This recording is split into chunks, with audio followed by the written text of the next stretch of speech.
Ireland. Ooh. She got booed in Dublin. That's how good she is. She got booed in Dublin. They moved her to SmackDown for a day just so she could be in front of Irish. She got booed. She's quality. That's great.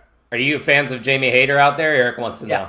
Me and Sam went, do they not want to put her in a match in England? Yeah. She was in the same spot she was in Wembley. The exact same spot. I got a cool story about Jamie Hayter. So we went to the All Out Fan Fest in 2021, and this one's when Jamie was with Britt. So not many people knew about her. So she was a part of the free meet and greets. All you had to do was wait in line.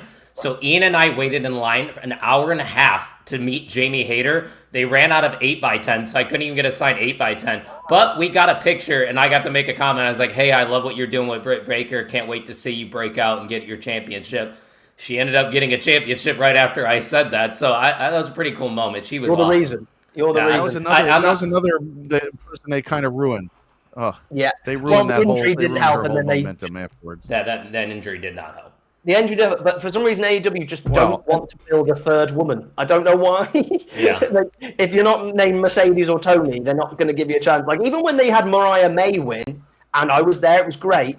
Her title reign was nothing. They didn't do anything with it, and you're like, you're going to have to build a third woman at some point. I know they built I've forgotten her name now. The one who was in the Athena. Athena, the one who was in the Athena. At the beginning of the night, he can't stop losing. I've forgotten her name now, so I'm going blank. Megan with Tony Storm? Megan Bain. Megan Bain. They're building her. She's getting a build. She's getting a push. But Thekla can't speak for anything. She won't work if she doesn't speak. Like she cannot speak. We only got about a minute left, so we might as well remind the listeners what we're all about here. So Jay Gold, if they don't know about the night shift, why don't you give them a brief rundown of what we do? All right, everybody. Tuesday nights live, 10:15 Eastern Standard Time. That is on the East Coast. We are live every Tuesday after NXT. Kyle and myself, we do an NXT review wrapped around a whole bunch of nonsense. It is a late night party. It's interactive. We have call-ins. We have live comments like we do here. Check out the NXT Night Shift. We will not let you down every Tuesday night, only on the Main Event Wrestling Network, people. That's right. So hit that subscribe button. Sam's on Wrestling is on YouTube, so make sure you check out their channel. Sam, why don't you tell them again what you're all about and where they can find you? We are on YouTube at Sam's on Wrestling. Every Tuesday, Thursday, and Sunday, we have a brand new video. So please go check it out from, as I said, from power rankings to brackets to discussion series to trivia games to controversial takes and many other series. Educating Sam. We started reviewing TNA in 2006 and 7. It's been great fun. We also are on TikTok. I do lots of TikTok lives where you challenge me on my WWE trivia knowledge. It turns out I actually don't know anything. So please come and take me on TikTok. That's just random when I can be bothered. By the way, Sam, it's been so great talking to you. I want an open forum, you and me and Kyle and whoever, and we just talk. Bring in young Sam and everyone else. We can talk for hours, man. I want to talk more with you so badly. I think we need to do something just like smack in the middle of the week. We just jump on and do it. Keep inviting me and see what the time is, obviously, to Britain and that lot, and I will see and come on. I'm absolutely happy. The only reason I hadn't come on before is because I had moved house, and it was in the middle of my work week. I am now pretty much open and free, pretty much to crack on. So let's do it. I'm more than happy. And as I said, next 12-hour stream, I want to just me and Baby Sam, if I get him available, and we'll do a big, 2-hour thing. We'll get you guys on. We'll ask what your Hall of Fame picks are, your controversial takes, your lockbox, as well as maybe do a giant trivia thing with you guys. Yeah, you guys are, I'll make it official right now. So Memorial Day weekend, we're going to be doing the 24-hour stream again. You guys got a 2-hour slot on that stream wherever you want it. Do whatever you like. It's going to be a good time. But if you like what we're doing over here, you're going to love even more what the Wrestling Junkies have to offer. They are going to be live now for 2 hours straight. So we are going to be signing off. Our shift is over. We're going to hand things over to the Wrestling Junkies. Thanks for hanging out with us, guys. We'll talk to you later. All enjoy the day. Yep. What's going on, everybody? Welcome back to the Wrestling Junkies podcast. There you are. Oh, God. Okay. What? Okay. All right. What? Hi. You're wearing your hat. Why can't I wear mine? Fair point. You look good. I gotta say, it's fucking chilly out today too. I feel good. Yeah, no, it's good. Could you be careful with that, please? It's precious cargo. I feel pretty good. I've been up since 5:30 this morning. The kids woke up pretty early, so Dad is exhausted. But here we are, and I'm ready to rage. I do not have a drink quite yet. I know you do. We are poor, so I'm waiting for the ice to freeze in my ice tray currently. So, and once I get my ice, I will have my drink. Raw dog it. Go Birds. None of it's chilled, man. I can't drink a Bloody Mary raw. Sure, with that attitude. I gotta have a little bit of ice, at least one ice cube. You ever had warm tomato juice? No, I avoid Bloody Marys in general. Yeah, it's gross. That's why I'm drinking mimosas. Bloody Mary's great. But no, I'm happy to be here. Hey guys, if you liked what you just saw, you can continue to like what you're going to see here. And won't you throw us a subscribe while you're at it? We love what we're doing. We are on the road to 200 here on the Main Event Network. We are on the road to 1,000 on the Wrestling Junkies. Just subscribe. We're about to have some fun. I got this stupid bee on me, but hey, here we are. So you can't pull the Bengal Fala out of nowhere and then disrespect the Bengal Fala. Like either wear it with pride or don't. I don't care which one. The bet's over at this point. You fulfilled your week. Now you're just holding it like a purse. That's disrespectful. That's bullying. Okay. Yeah. Well. Hello. How you want to start today? We got 2 hours. Jerry Jones. Yes. No, I love Jerry Jones. I'm just going to throw it out there. He is my favorite owner in the NFL currently. I like Mike Brown as well, but big fan of Jerry Jones. Big fan of Jerry. Mike Brown and Jerry Jones kind of right at that same level. Are they? Yeah. Here's the thing. Both Jerry Jones is chasing a glory that he once felt 30 years ago, which we've never had that glory. So no, you have not actually ever. Equally inept. Ever been to 3 Super Bowls, haven't won one. Philadelphia on the Buffalo Bills have been to 4 and never won one. So you know, Eagles have now been to 5 and won 2. So 40%. Good for you. Better than 0. Still an F. Yet they are the defending champions. So here we go. Yeah, well, Madden curse is a thing. So good luck, buddy. Is it? The Madden curse? Am I really? You can really make. So here's one of the things about the Eagles is they don't have all their ducks in the one basket, kind of like the Bengals do. How they have their salary cap, 75% of their salary cap locked up into 4 people. Eagles are able to spread it out so they have playmakers everywhere. So even if Barkley does go down, I have a Super Bowl MVP quarterback. I have 2 All-Pros on the outside and the best offensive line in football and one of the best defenses in football. So, I mean, that's all well and good. That's great, grand, wonderful. I'm just glad that we re-signed Trey. I'm happy with that. For 1 year, he gets the money that he wants, the financial security, and then we'll work out the long-term details later. And then sign in Dalton Risner from the Vikings, who has not allowed a sack in 2 years, backing up Joe Burrow. Like I like that. What position does he play? He's a tackle. Yeah. Okay. I will bet you right now, $100.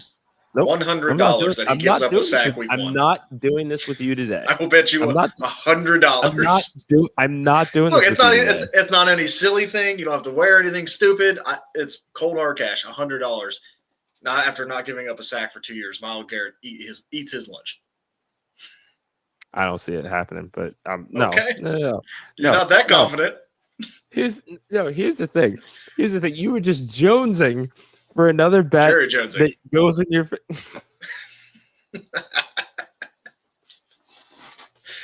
Oh, guys, thanks for hanging out with us. The fucking the Dallas Cowboys doc dropped on Netflix this week. And the first episode was about the Herschel Walker trade and how they tried to justify it and how he still tries to justify it. The final episode was about the Tony Romo and beyond era. And there was a scene with him and Micah where I love you, you're my guy, this, and this. And it's just like, motherfucker, like, oops. No, the best part about That's this not whole even the thing most- is the last image of Micah Parsons on the Cowboys is him laying on the training table eating nachos at a preseason game. that. Go, and I don't know if you saw, motherfucking birds. I don't know if you saw this Get on down. TikTok, Don't put that back. but there was a guy that Quit tried to sim the Micah Parsons trade in Madden. What Jerry Jones gave up, the Cowboys did not in Madden. Eventually, it took 3 players and 3 first-rounders from Micah Parsons. Jerry Jones fleeced the fuck out of himself, and he's gonna he thinks that he's a fucking genius.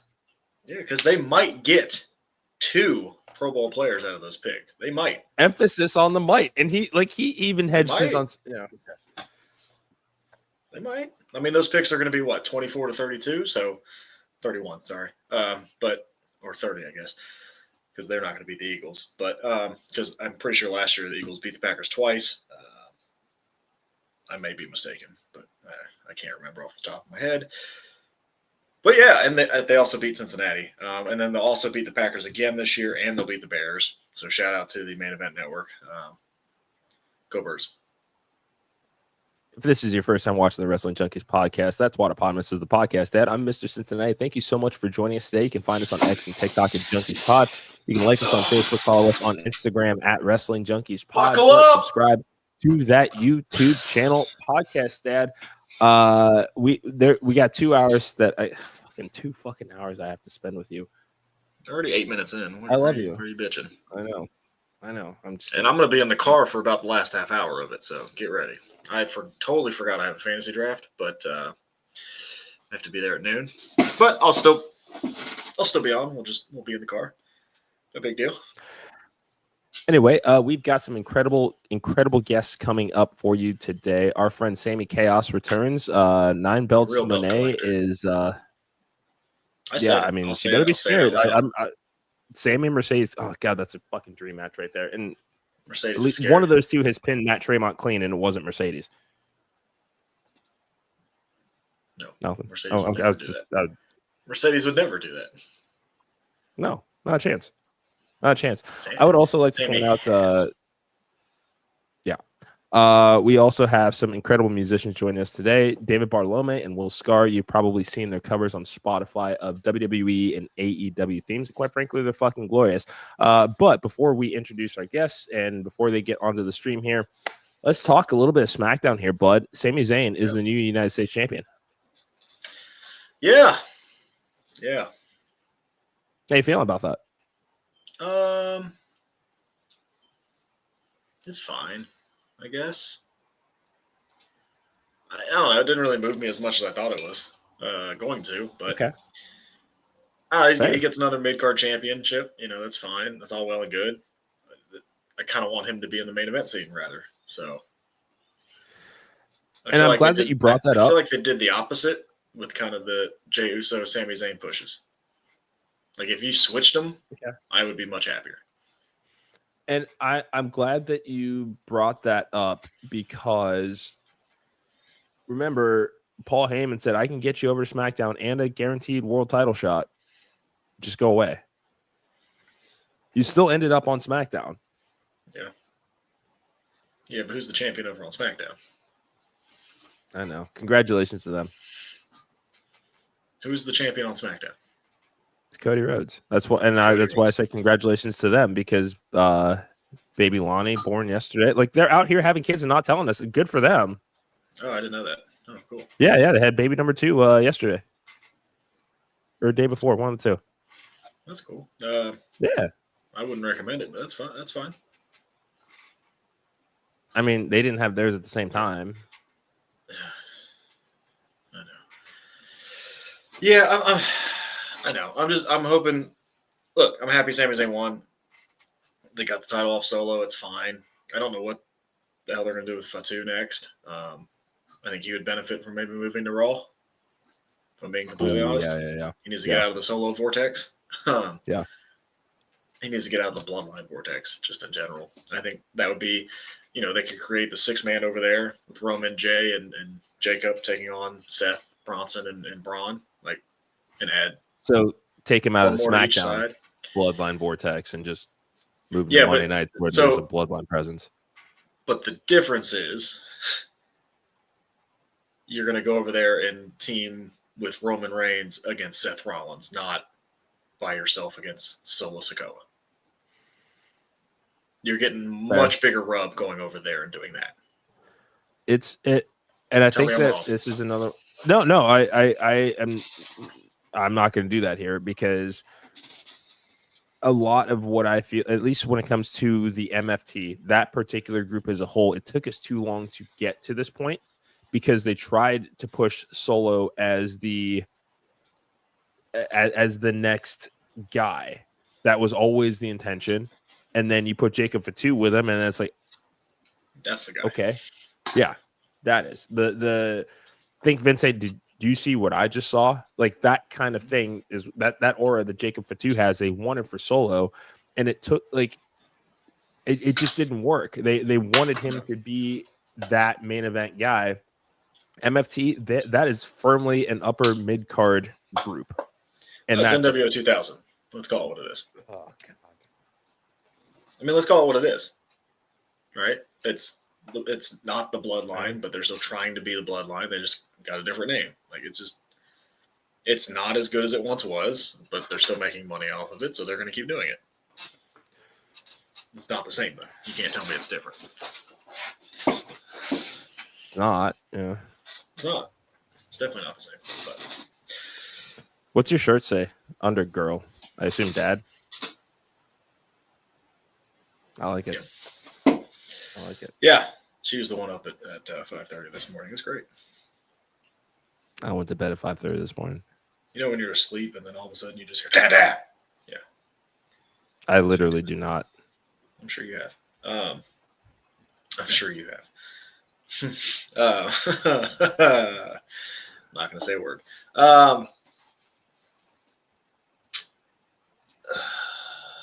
So Okay. is this leading to the eventual Carmelo Hayes split from The Miz? Why the hell did they lose? Better. I don't understand this booking currently because they beat Fraxium last week. Yeah. And then they lose to the Street Profits, so the Street Profits get another title match, which, okay, that's fine. It'll be a good match, but then what was the point of, pushing Mello and Miz?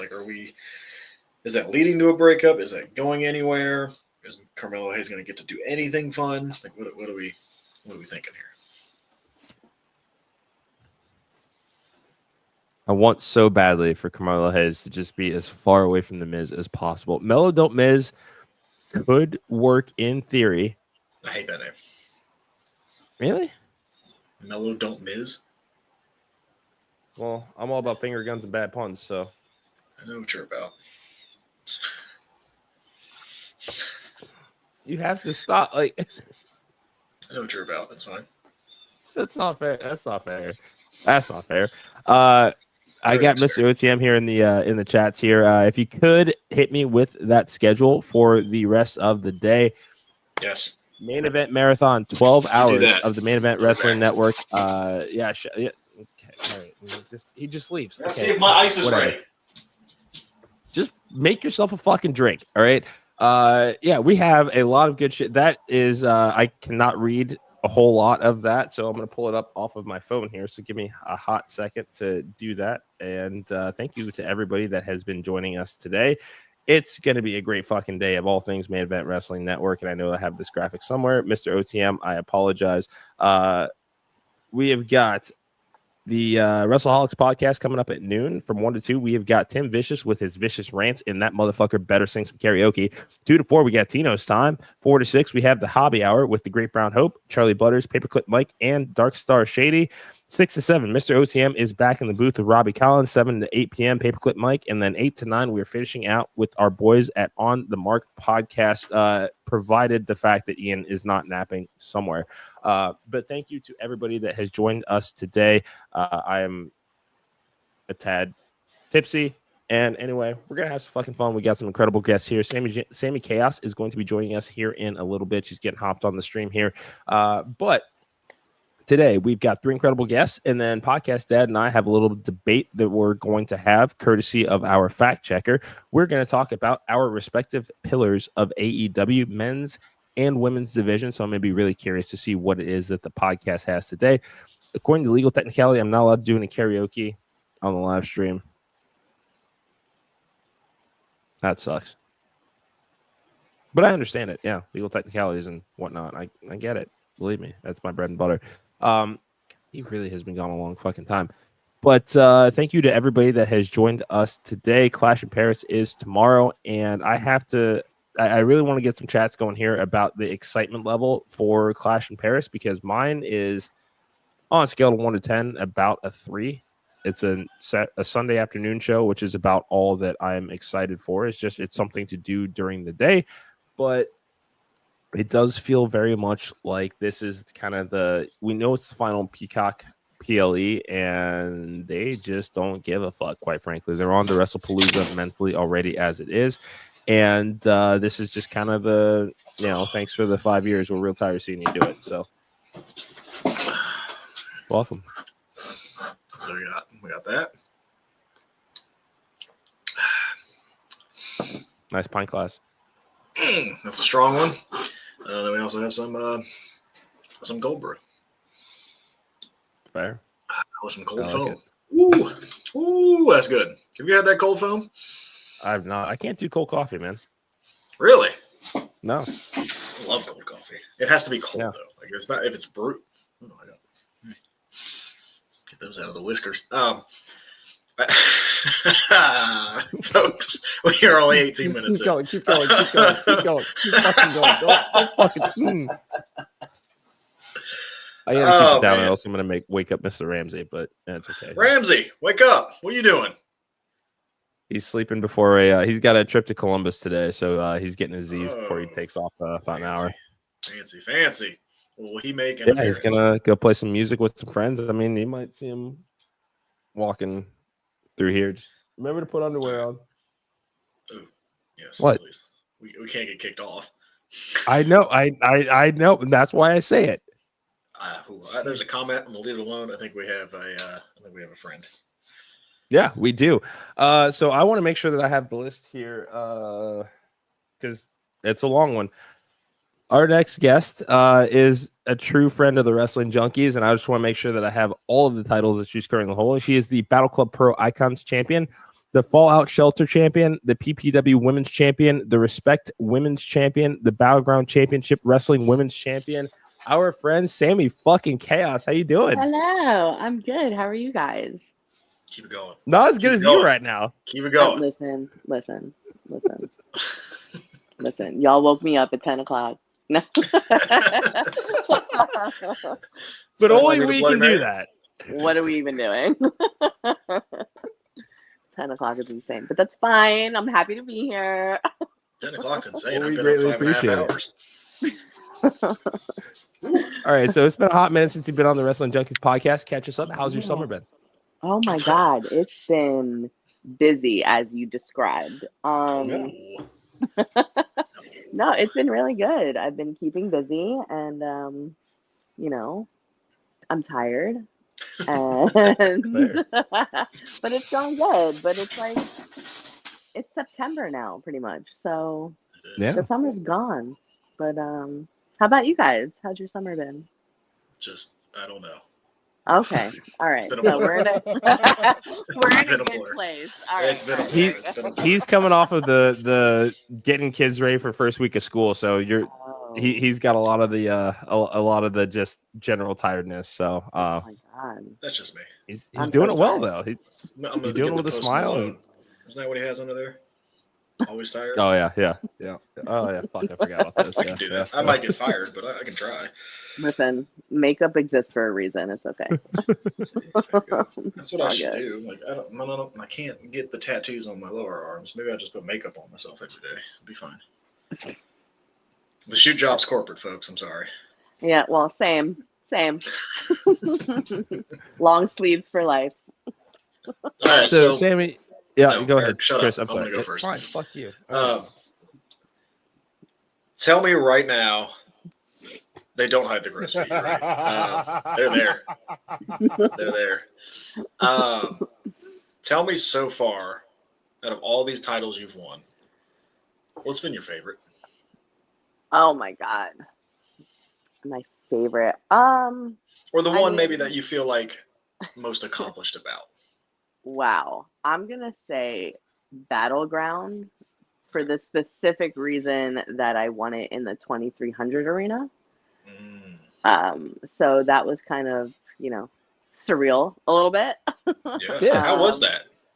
Oh how was my it? god, How was it wrestling there? It is a blast. It is a whole production, which as it should be. It's amazing. Tim and the entire Battleground, just everybody that works there, they do such a great job. Like anytime I'm there, I'm just like a kid, like just staring up at lights. So it's just so fun. They do such a good job. I love it there. So yes. Yeah, they always say like Madison Square Garden, you go there and it's like, oh, you can feel the history. Yeah. Is it the same way at the 2300 arena? Can you feel the history there, or is that? Oh just my like, god, yeah. I'm just like, oh, I'm standing in the same spots as like all these past amazing dudes. Like I was even watching ROH last night, and I'm just like, oh my god, like I wrestle there. Like I'm like, oh my god, we're all the same. But yeah, it's so fun, and winning a championship there was amazing. So I've replayed it like a million times. Love that. I mean, it's just such an iconic venue. AEW is doing their residency there for a few weeks. Shout out to our friend Matt Griffin. We've got Action Dean 3 coming up next weekend there, being produced in conjunction with Tony Khan, Ring of Honor. It's just, I mean, even for us, just watching on TV, you feel that history through the screen because there's just nothing like that particular venue. You can call it the 2300 arena. You can call it whatever you want. It will always be the ECW arena, and that history just shines through and through and through. And the fact that you get to not only wrestle there, you win a championship there. It just cements what we have already known about you and just the sheer badassery that is Sammi fucking Chaos right now. And the belt collecting spree, it's a hot topic in wrestling right now. We're seeing Mercedes with 9 belts. You've got 5 right now. What's the key to longevity of continuing to not only defend what you already have, but being like, all right, I'm gonna snatch more shit? Be willing to do it. Be available. Be open to any and all opportunities, I guess. Anytime anyone presents me with a title shot, anything like that, I'm like, oh my god, are you sure? Like, but it's anytime any promoter or owner, anyone presents me with that opportunity, I'm just like eternally grateful. It's insane. All right, I want to put you on the spot. Who's next? Who's shaking it? Who should be shaking in their boots right now? Because the real belt collector's coming. Obviously, Mercedes Moné. Listen, she acknowledged me 3 times. So I mean, what are we doing? What are we actually doing? Somebody needs to book it. Yes, that's a dream match if I've heard of one. So I watched the 4-way that they had at Forbidden Door with like Bozilla and all that. Oh my god. And I was like, oh, I want to throw Mercedes Moné around. Oh my god, she's way up on my list. There's a whole list of people. Right there. Right there. Put it in there. Legit. Like Megan Bain, Bozilla, Lena Cross, Mercedes Moné now has made top of the list. So absolutely. Hell yeah. No, we love to hear it. So like now that we're in, like you said, summer's already over. We're into fall.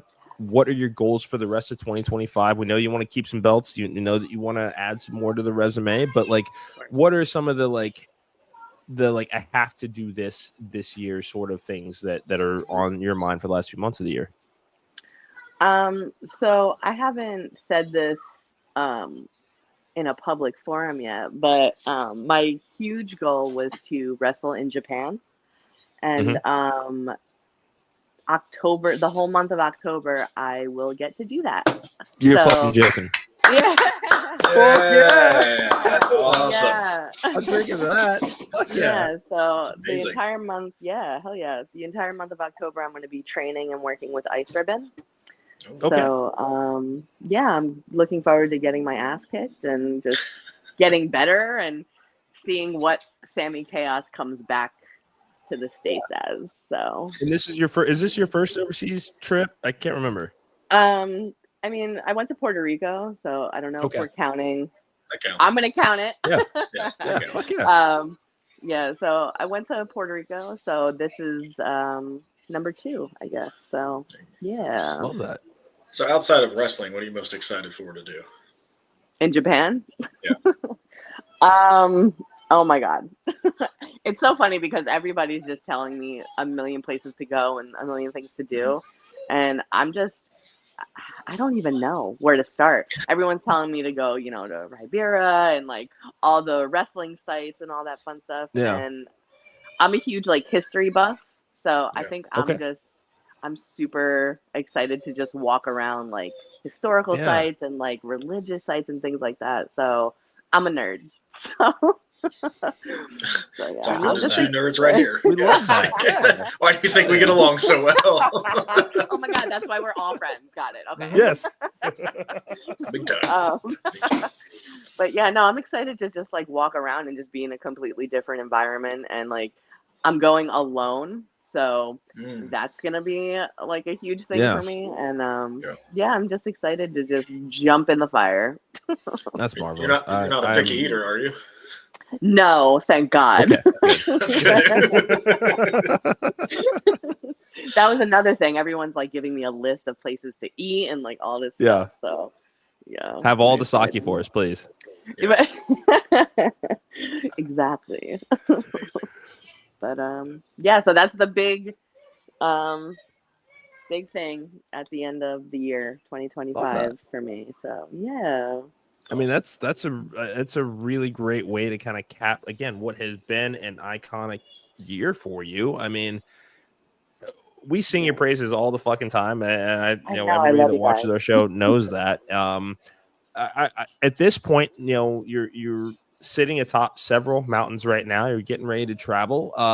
For anybody watching out there that wants to be in Sammi Chaos's footsteps, all the girls out there that want to do what you're doing, you've had some time to kind of sit and reflect and think about your career as a whole. What advice would you give to people that want to be in your shoes? Oh man, find different shoes. No.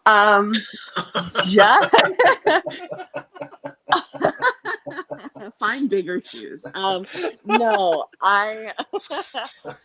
That one got me.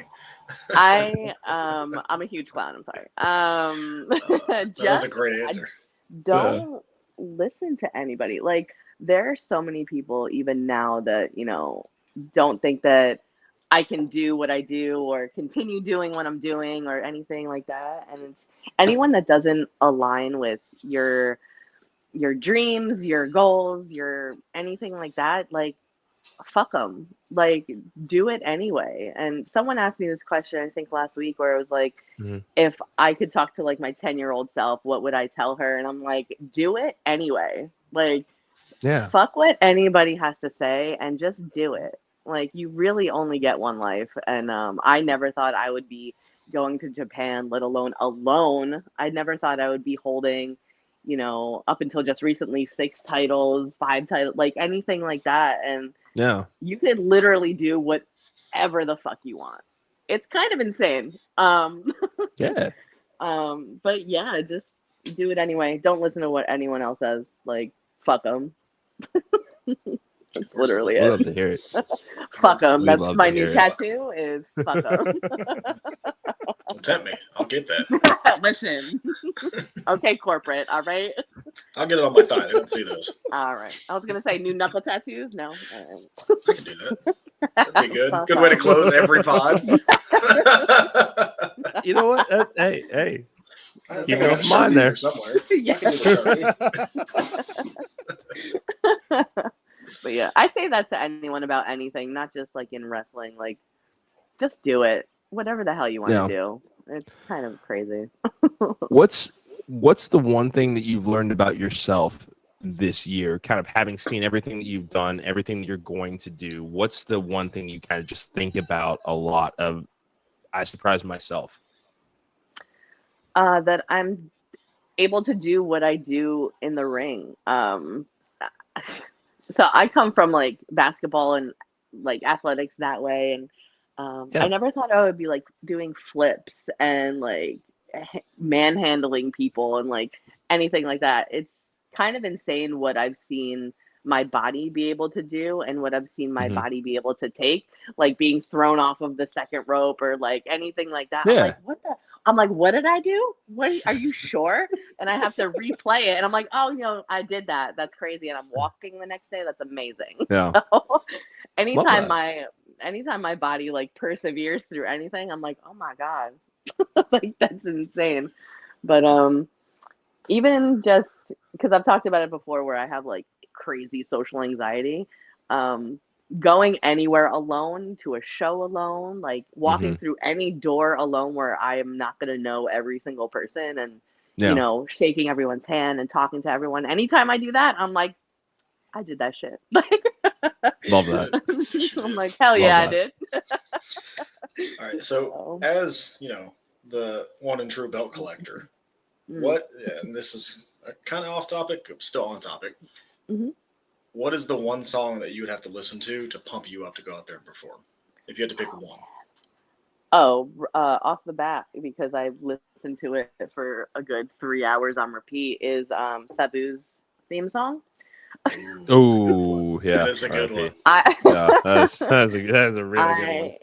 Yeah, I listened to it on repeat going up to Wrestling Open in Massachusetts, so that was really fun. Love that. I think Love it was that. the Shout first out to time. them. It was the first time that I wrestled Gabby Forza, the Nomi, and I think I Oh, even yeah. Love her. I apologized to her on Twitter. or X. I was like, oh, I apologize in advance. I've just been listening to Sabu's theme song for a good 3.5 hours, so I don't know what's gonna happen out there. Get ready. Yeah, honestly, I don't even know what that's gonna look like. So. Oh man. But yeah, I don't know. I love that shit. Hell yeah. And let's talk a little bit about that match with Gabby, because I mean, we're big fans of her and Bear Bronson, and you guys have a lot of parallels that just when it comes to in-ring styles that you're almost wrestling soulmates of sorts. So what's it like to get in the ring with her? Because we only see awesome shit and you're fucking awesome, so it's awesome squared. And give us a tea.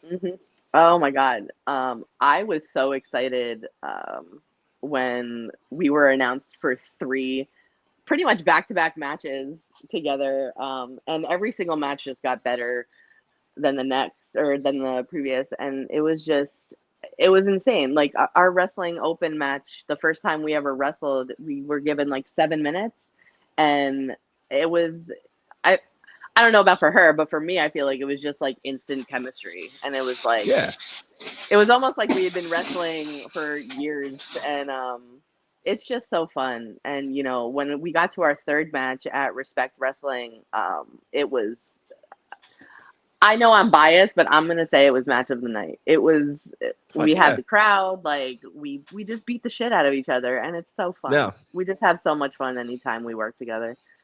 So, and you both have just such unique looks and presences that you just cannot help but you guys passed the airport test with flying colors. Like there's just something about you guys that is just like, holy shit, like better be fucking taking notes. Yeah. Right. Yeah, no, we had a lot of fun, and anytime we work together, we're just like, oh my God, like how can we, kill each other today? And it's just so fun. So little birdie told me you got something going on tonight. I think there's a big time match. Isn't it August 30th, or am I wrong? Not me. Not me. Unless there's something on my calendar that I'm missing. He's talking about Titan Championship Wrestling, Seaside Showdown. Yeah. we know that you're not wrestling, but you've got some friends that are working there. There's a big event tonight, so we're trying to get in the know. This is a new promotion to us. That's Yeah, fair. I've been up since Oh, 5:30. God. That's on me. Man, listen, that's okay. I never know what day or time it is, so it's fine. fair. Yes, Titan, a lot of fun. Wrestled on the boardwalk, and I got to work with the infamous legend Hit Squad member Steve Monster Mac. So Oh shit. Okay. Wow. yeah, a lot of fun.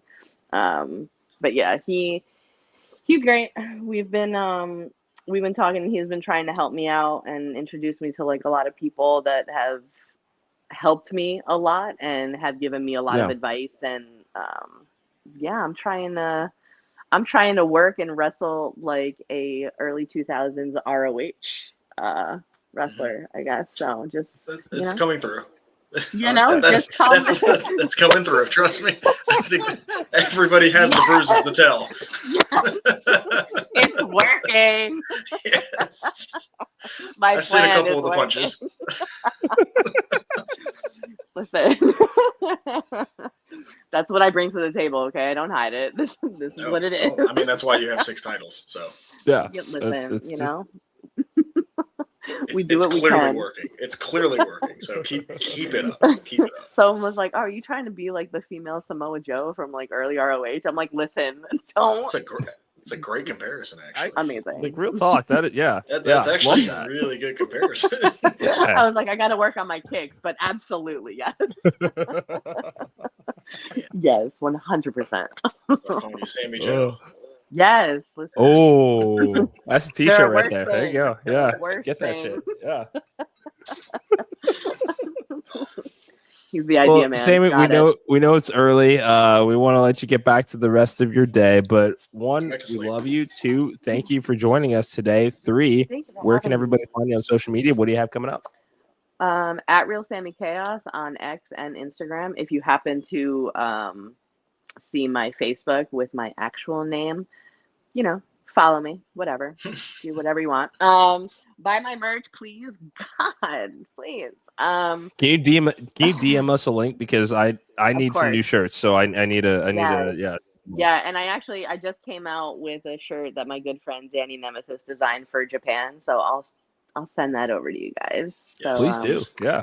Yes. I always post, all my match graphics, anything I have coming up. It's all over my Instagram, my stories, anything like that, just so you guys can stalk me and follow me and all that fun stuff. So, do it. Yes, do it. Do it. She a real one here. Like this, like you were one of our favorite people that has come across the Wrestling Junkies podcast. We can't very early. Very early. Like you were Chaos. Like it is. Yeah. Eric, and correct me if I'm mistaken. Like you were one of the first ones actually to come on the show. Yeah. Like you were real. Yeah. Very early guest, and we absolutely love you and what we do. Yeah, absolutely. Yeah. And then when you get back from Japan, you have to come back on. Oh, 100%. Yes, absolutely. Oh, there's and Mr. OTM's got the link right there. Links right there. Get some Sammi Chaos merch because, again, collecting belts, kicking ass, taking names, and she will kill you. On the live view, sorry. So we're on the internet.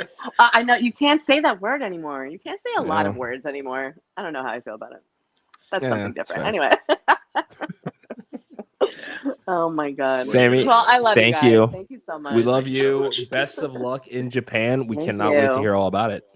Thank you so much, guys. Thanks, Sammy. Of course. You take care. Thank you to Sammi Chaos for joining us, and thank you to everybody that's watching right now. We are the Wrestling Junkies podcast. That Chooch is the podcast dad. This Chooch is Mr. Cincinnati. Thank you for joining us today. Where are you going now? I'm gonna turn my fan on, dude. It's hot in here. Jeez. Wear this cap, You feel Take the fucking hat off. Put another one on. You have another Eagles hat that's not gonna make you warm. Well, now I'm cold.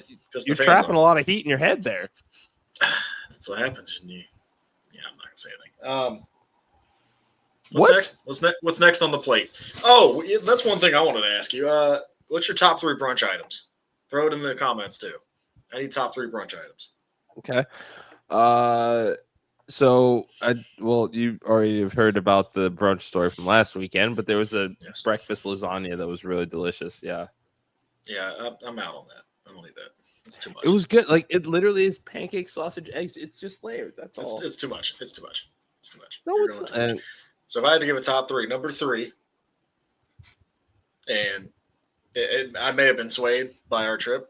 Give me some of that catfish and grits that we had in Cleveland.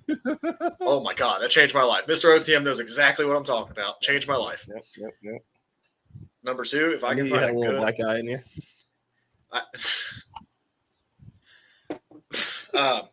Number 2, if I can find a good avocado toast, it's over. I do love avocado toast. Hot take. I think that's overrated as fuck. I think you're overrated. And then number 1. Well, no shit. We know what number 1 is. Tell me something I don't know. Number 1 is Eggs Benedict. I mean, I forget what restaurant menu we were looking at. It has to be the original. It has to be. Don't give me anything with fancy. I don't. No. Give me. So you don't want an Eggs Benedict? No. No. I don't. I want an Eggs Benedict. I don't change it up. If you can't nail an Eggs Benedict and you got to do all these little fancy things, you don't know what you're doing. I feel like this is the first time that the majority of our audience has ever heard the word Geta. Probably. I have 4 logs of Geta in my freezer right now. Ooh, talk dirty to me. I know. That's Costco, baby. Sell them in 4-packs. Glyers. You have to get Glyers. Don't get Queen City. Yes, you do. Yeah. Glyers is fantastic. In a pinch, though, how get Queen City. Get Queen City. How do we explain Geta because Mr. OTM doesn't know what it is? It is you know Grant. You know Grant McKay. I do. Shout out to Berto. The best way he described it was it has 3 ingredients. It's wood, meat, and brown. And that's what Geta is. Tell me that doesn't describe Geta perfectly. There are several people at 901 that would have described me the same way last night. Anyway. Good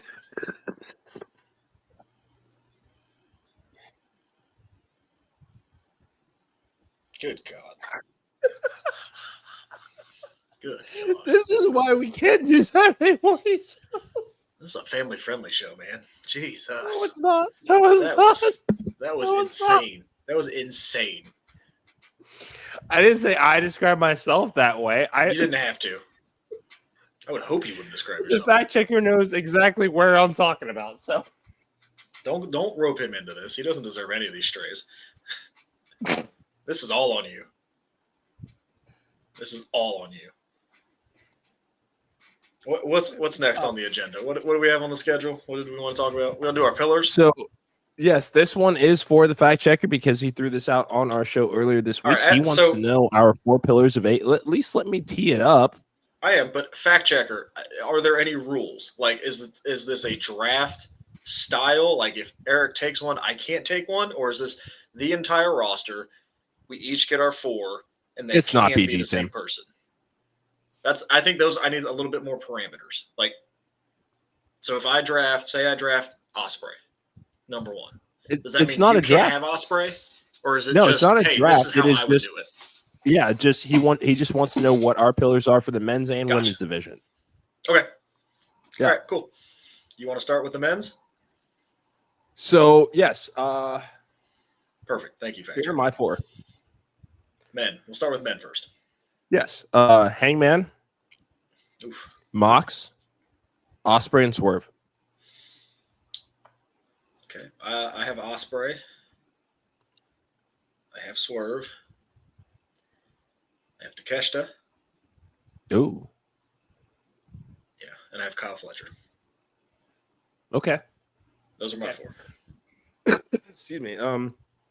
So, as much as I like Mox, yeah, sure. As much as I like Mox, I think he's probably if I'm building a company and these are my 4 pillars right now, Moxley, I don't want to say he has a style of match now, but he is the Terry Funk of AEW currently. Yeah. And that's not going to you've made that comparison quite a bit. I don't think that appeals to everybody. it doesn't, and that I feel like that's okay because, especially when we look at the body of work that Mox and we've also had this conversation of who's the most important signing that AEW has ever had. Mox is up there. I think Osprey you can has argue also Mox. changed. You can't. You absolutely can. Don't leave Jericho out of that either. I know you don't like him. You cannot leave Jericho out of that. I'm not talking about Christopher today. Like, no, I'm not doing it. You can't. But I'm not saying he's not legitimately, he was one of the biggest signings AEW's ever had. It helped legitimize AEW for a minute. He did. I am not taking that away from him. I'm not taking that. I just want you to throw that out there because I know Jericho how fatigue you is feel real, about him. and I'm in the throes of it. So whatever, move on. It's fine. But with Mox, though, cannot stress how important he was to that company. I understand that, but when it comes to Hangman's a good one. Orange Cassidy is hurt. Insert any number of people that have had the injury bug over the last couple of years. It's Mox that usually is the one that steps up. Hangman getting that concussion, put the international title on hit. Like, you can't take away from what Mox has provided to the roster as well, because he was disenfranchised with how he left New York and had something to prove to everybody. Because if you were not following Jon Moxley in the CZW days to see what it is that he could truly do and was capable of, that Vince just was not letting him do, that he gets to now do in AEW, it has not only helped put the company on the map and keep it on the map.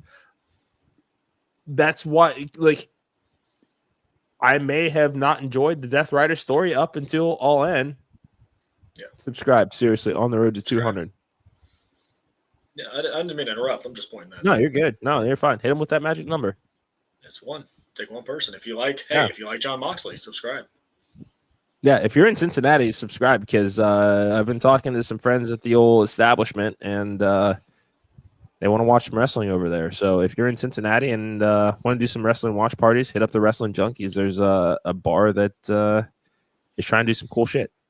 For me, I think pillars would be, and it's a totally different definition for you than it is for me. I think pillars is what you want to build the foundation off of over the next 10 plus years. Those are my four guys. Those are the four guys that I think can carry AEW into the next 10 plus years. Do I think Moxley is going to go another 10 plus years? I don't know. If Moxley is Ospreay, at this point, do I think Ospreay is going to do it? I'm not sure. And he's only fucking 31 too, and that's like we're seeing the renaissance that wrestlers in their 40s are having. And let's also talk about the fact that everybody's only talking about how the men can do it into the 40s, but women are also going to do it into the 40s, and we're not for the misogyny. Yeah, go ahead. Can we talk about a name that both of us did not have on our list? Darby? No. We're missing a big one. Comments? Anybody? Jake Hager? No, Jesus, no. No, Swerve was on both the Swerve was on mine, yeah. Swerve was on mine, too. There's a big one that we are not talking about. And I'm actually, now that I'm looking back on it, I may change my answer. Max? Yeah. How did we not have MJF? Is it because maybe I don't think he's going to be there in 10 years?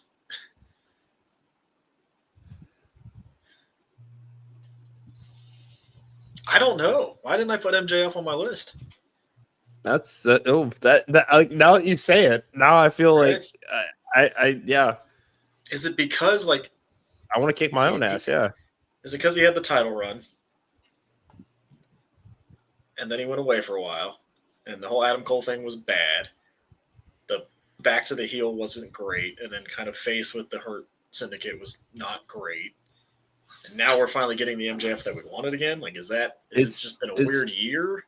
Or what do you think is playing into that? I mean, I think that you said it perfectly. It has been a weird year for MJF. It's just been a weird fucking year. Nothing wrong with that. If we're looking at people leading AEW into the next 10 years, he should have been on the list. I'm taking Takeshita out. I'm putting MJF on the list. Max won't be there in 10 years. I don't think he will either, but man, he's one of those guys that there's no way he wouldn't want to see if the grass is greener on the other side. There's no way that he wouldn't want to. Could say the same thing about Kyle Fletcher. Yeah. Yeah. You definitely could. I mean, it's an interesting debate. It very much is, and I'm glad that we're having it. Needs to be there for. Doesn't think it needs to be there for a long time. I get that. Yeah, no, you're absolutely right. I think it's worth the conversation. I just think originally when Tony Khan said the pillars, he picked all those young guys, and I think that's where our mind goes. Sure, I get that. And I will say, when Fact Checker put out the question of who are your pillars, I immediately thought of Mount Rushmore. Oh, see, I did not. Because my Mount Rushmore of AEW would be much different. Okay, yeah. It would be much different. Who would your Mount Rushmore of AEW be then? Men's side. Sting. Wow. Danielson.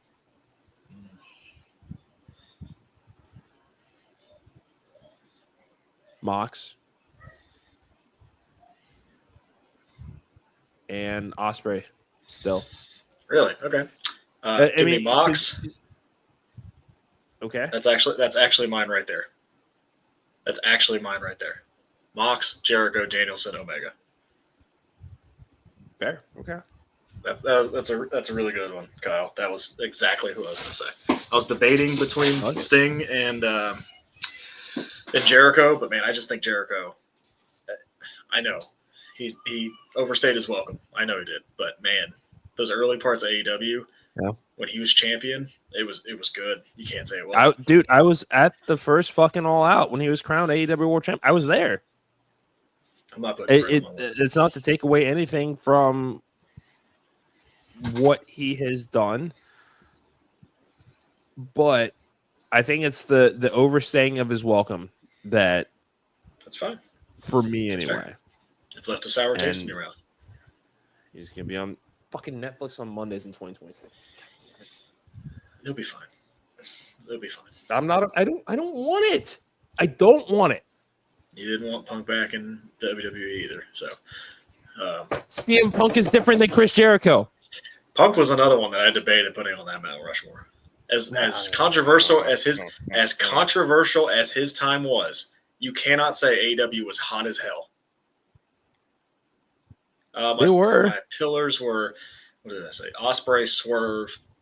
I put MJF on there now, and Kyle Fletcher. Fair. Women's side, let's go. Yeah. Women's side. This was a hard one. After you, then. Give me Toni Storm. Yep. Give me Athena. Mm-hmm.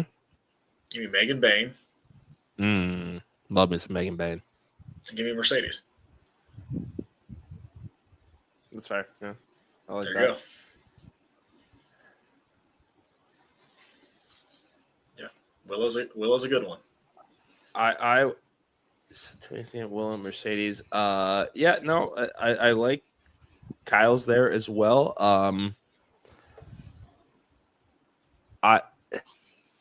If we're doing this, if we're looking at and I think for the women's division, I'm looking at the youth movement more so than the Mount Rushmore like I did with the men's. And I think I want so fucking badly for this to be like a right proper Jamie Hayter run.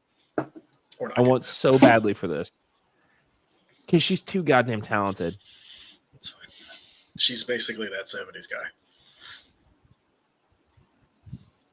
Tell me that comparison. It's not even my stream, so I can't kick him off for fucking. Tell me that comparison's not accurate. She's basically doing Mike Awesome's gimmick in 2000 in WCW.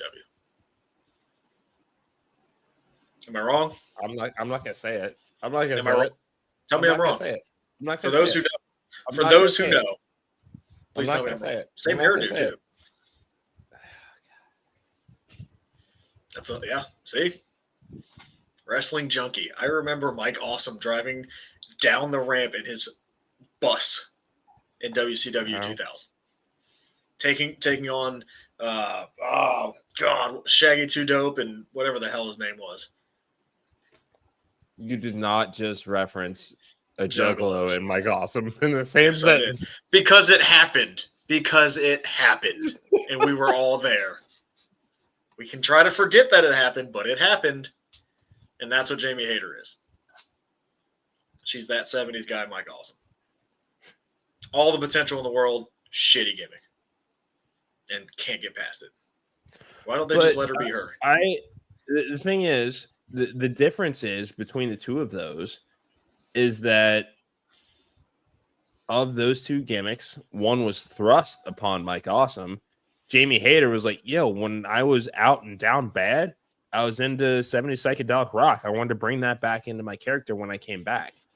It seems to be working. Compared to a bunch of suits and Eric Bischoff that's just like, no, we think that'll work. And it was Time Warner and Vince Russo. I called him a bunch of suits. Fuck Vince Russo. I don't think Vince Russo wore suits, though. Bro.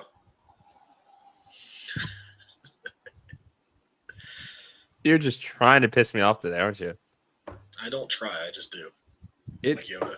It shouldn't work as easily as it does. Also, do you have your Halloween costume ready? Luau theme? Yeah. Luau theme? Look No, at you. I'm not. Oh, okay. I might come Oh, with yeah, you're going to be again. Benson Boone. Keep the mustache, though.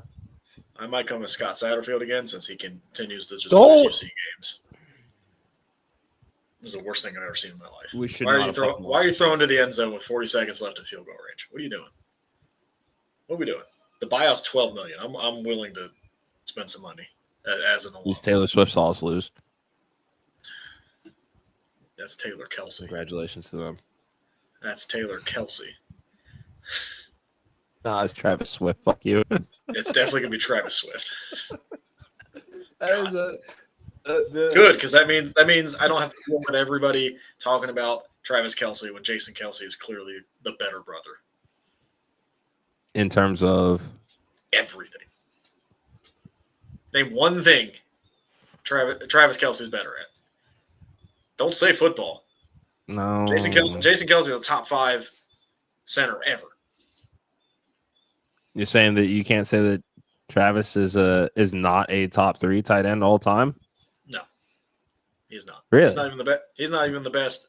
He's not even the best tight end in Kansas City history. Yeah, Tony. Yeah, I'll Give me you that. Tony Gonzalez over Travis Kelsey. Shut your mouth. Okay. I'll fight anybody. Don't ever come at me with that nonsense. Okay. Jesus. Because here's the thing. Tell me how great Travis Kelsey was before Mahomes. Not very. Okay. Thank you. Just saying.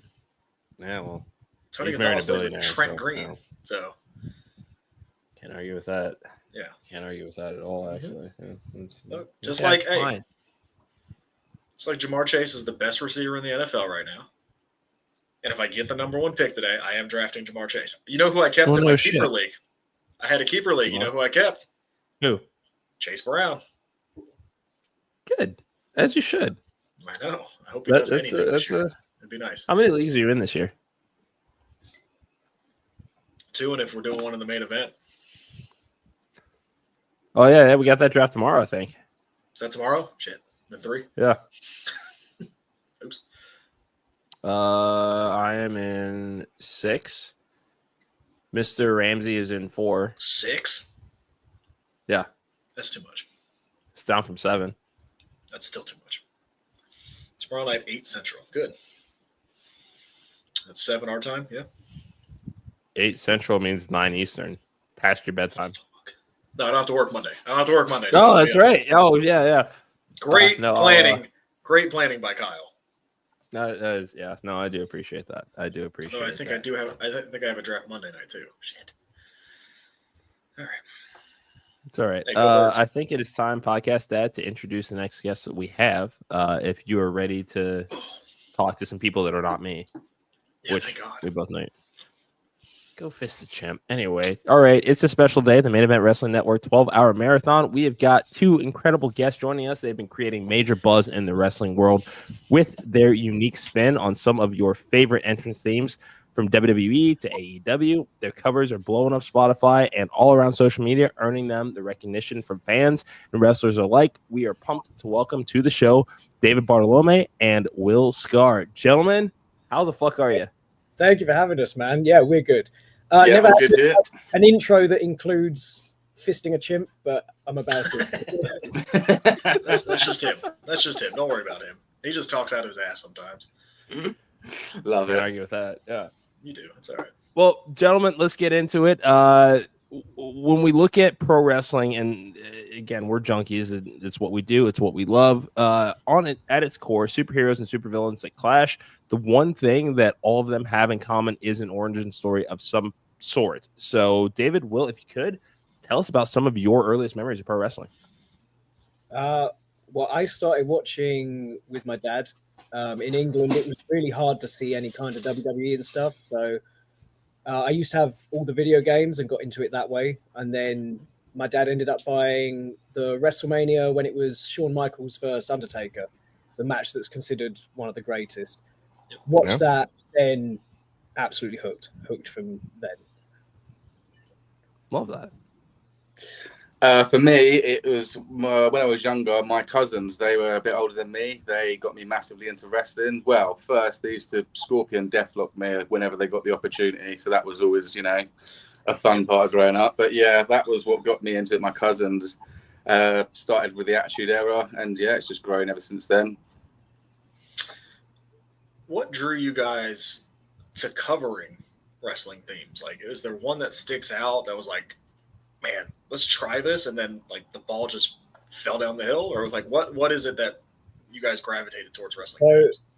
So Will joined like halfway through. I started in about March doing it, and Will joined like 4 months ago doing it with me. But the first one I did was Kingdom by Cody Rhodes, Downstate, Cody Rhodes theme. Yeah. And I was just doing normal covers of metalcore bands, songs I liked, and I just happened to do that one day because I liked Downstate. I was going to actually delete it because I was like, oh, this is kind of shit. I'm not going to bother. But then I posted it anyway, and it kind of blew up, and I was like, oh, there's something there. Went and did Jey Uso as a metal version, did Rhea Ripley cinematic version, and the views just kept going up. So I was like, okay, this is where I should direct my career right now. Yeah. And it just kind of went from there. Obviously, I always loved WWE, always loved the music. So when I started seeing it taking off a bit, I was like, yeah, this is the direction I should go. I like that. When it comes to your reinterpretation of these theme songs, is it trying to stay faithful to the original or put a new spin on? Like, what's your approach creatively of when you want to cover something? So we normally try and make it a little bit heavier just because that's our music taste. Sure. And we always try, if there's a song that doesn't have lyrics, we'll try and add them just because we're such Jim Johnson fans. And the themes used to sound like actual songs, whereas now it's a lot of just beats and stuff and kind of forgettable. So we do try and go towards that version. We do put our own spins on it, make it a little bit heavier, add some screams, some more intense drums, stuff like that. But I think the biggest thing is it's just nice now. Will's doing it with me. Because I'm living in Gainesville, Florida. He's still in England. So we'll send stuff backwards and forwards and bounce off each other. It's definitely become a lot easier since Will's joined, just because I get some more input, not having to just think about it all myself. He can take over some of the guitar, the piano, the bass and stuff. But yeah, we try and put our own spin on it as much as we can. Some will stay pretty close to the original, but if we can, we'll try and make it our own. What's it? And this is kind of I'll open up to both. We'll start with Will. What's been your favorite one that you've covered so far? And then what's been the most difficult one where you're like, you get in there, that's not it. And then you finally had that breakthrough. What's been the hardest one and what's been your favorite one? My favorite one, I think, for me would be the Naomi theme we did, because that was one that we thought we'd try and write an original for her. And she ended up liking it, sharing it. She put it on one of her videos, which to us was just mind-blowing. We never thought, any of our videos would be shared by more than just our friends. So that one for me kind of stands out. Hardest? God, that's quite a difficult one. I think more the originals. Some of the originals we've wrote have been fairly technical in guitar-wise, bass-wise. So I'd have to. It's quite hard to narrow down, but for me, I think one of the originals is probably one of the hardest ones we've done. Okay. Yeah, I'd probably go with that. I think we did do a more anime style Stephanie McMahon cover, and we listened to a thing. Like, Jesus, this is going to be a pain in the ass. It came out kind of cool, and obviously you get the people going, "This isn't anime. This is just punk rock." It's like, well, if you put an animation over it, but that was a hard one to do because not the biggest fan of her theme, but we made it work in the end. Man, Sometimes it's just like Queendom. Well, it's not my top three. It's not my top three. I think I just forget a lot of the times because we've done so many, but like as we do, we put them out daily. It's sometimes I have to really sit and think and be like, oh yeah, actually we did that one. That one was really hard, or oh yeah, that one blew up. It's quite crazy how it's been going for us. It really is insane. Yeah, massively. The wrestling theme songs, they are a massive part of the spectacle of pro wrestling. And you've already referenced Jim Johnston, and I think a lot of us miss those days of something unique for every single talent. And you guys, and David, we'll start with you. What makes for a great entrance theme? I think you've got to have a chorus that is catchy enough that the crowd can pick it up and sing it back. You look at Randy Orton's theme, Cody Rhodes' theme, all like even Jey Uso's, like the main event guys all seem to have pretty decent level themes that can get the crowd behind them. I think if you took that theme away from Jey, I don't know how popular he'd be. I don't know how popular Cody would be if he didn't have that iconic entrance. I think it really adds to it. And at the moment, it seems like all the mid-card level people and below just have generic beats. And I've said this before on other podcasts. Like, the one I like the least is Zelina Vega's because she comes out, zero pop. They've changed it like 3 or 4 times. There's not really anything that can get you pumped up about it. And when Jim Johnston was doing it, every theme was kind of a banger. So it didn't really matter who came out. Royal Rumble, you know exactly who was coming out. When you watch them now, the music hits and everyone's like, who the fuck's this? What's We were in Indy this year and had a lot of there that during the women's rumble. Like, it was wait, who is this? There were you had to wait for the graphics to come up. 60 theme songs that played for those rumbles. I could name a handful where I'm like, oh, I know exactly who that is coming out. Like everything sounds the same and it sucks. Yeah, it does. I think that's the thing. I think for me, it's that first sort of 3 to 5 seconds, that initial, pop of the intro. I think that's what sort of captivates the rest of the theme. Like when you go from Seth's to CM's, Cody's, they've all got that initial pop instantly, which, hypes everyone up and gets people going. So I really think that first intro is so important to a theme. Yeah, like Bailey's right now, I cannot stand it. And I think it's completely nuked her. Like and they waited till Mania to debut that, thinking they were doing something fucking awesome there. And it's so bad. It really is.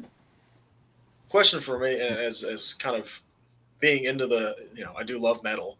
Who are some of the influences that you guys have taken in some of your songs? Is there one specific artist that you guys take, or is it just kind of all over the board? I'll let Will go first with this one. Yeah. I'd say one of our main influences is Ice Nine Kills. We're both really big fans of them, so I think we take a lot from a band like them. Yeah, I'd say that's probably one of our main influences, and a lot of our music is Ice Nine Kills. Yeah, if you look at the guitar patterns we do and stuff, it's normally got a lot of diminished chords, always minor keys. We very rarely write a happy song.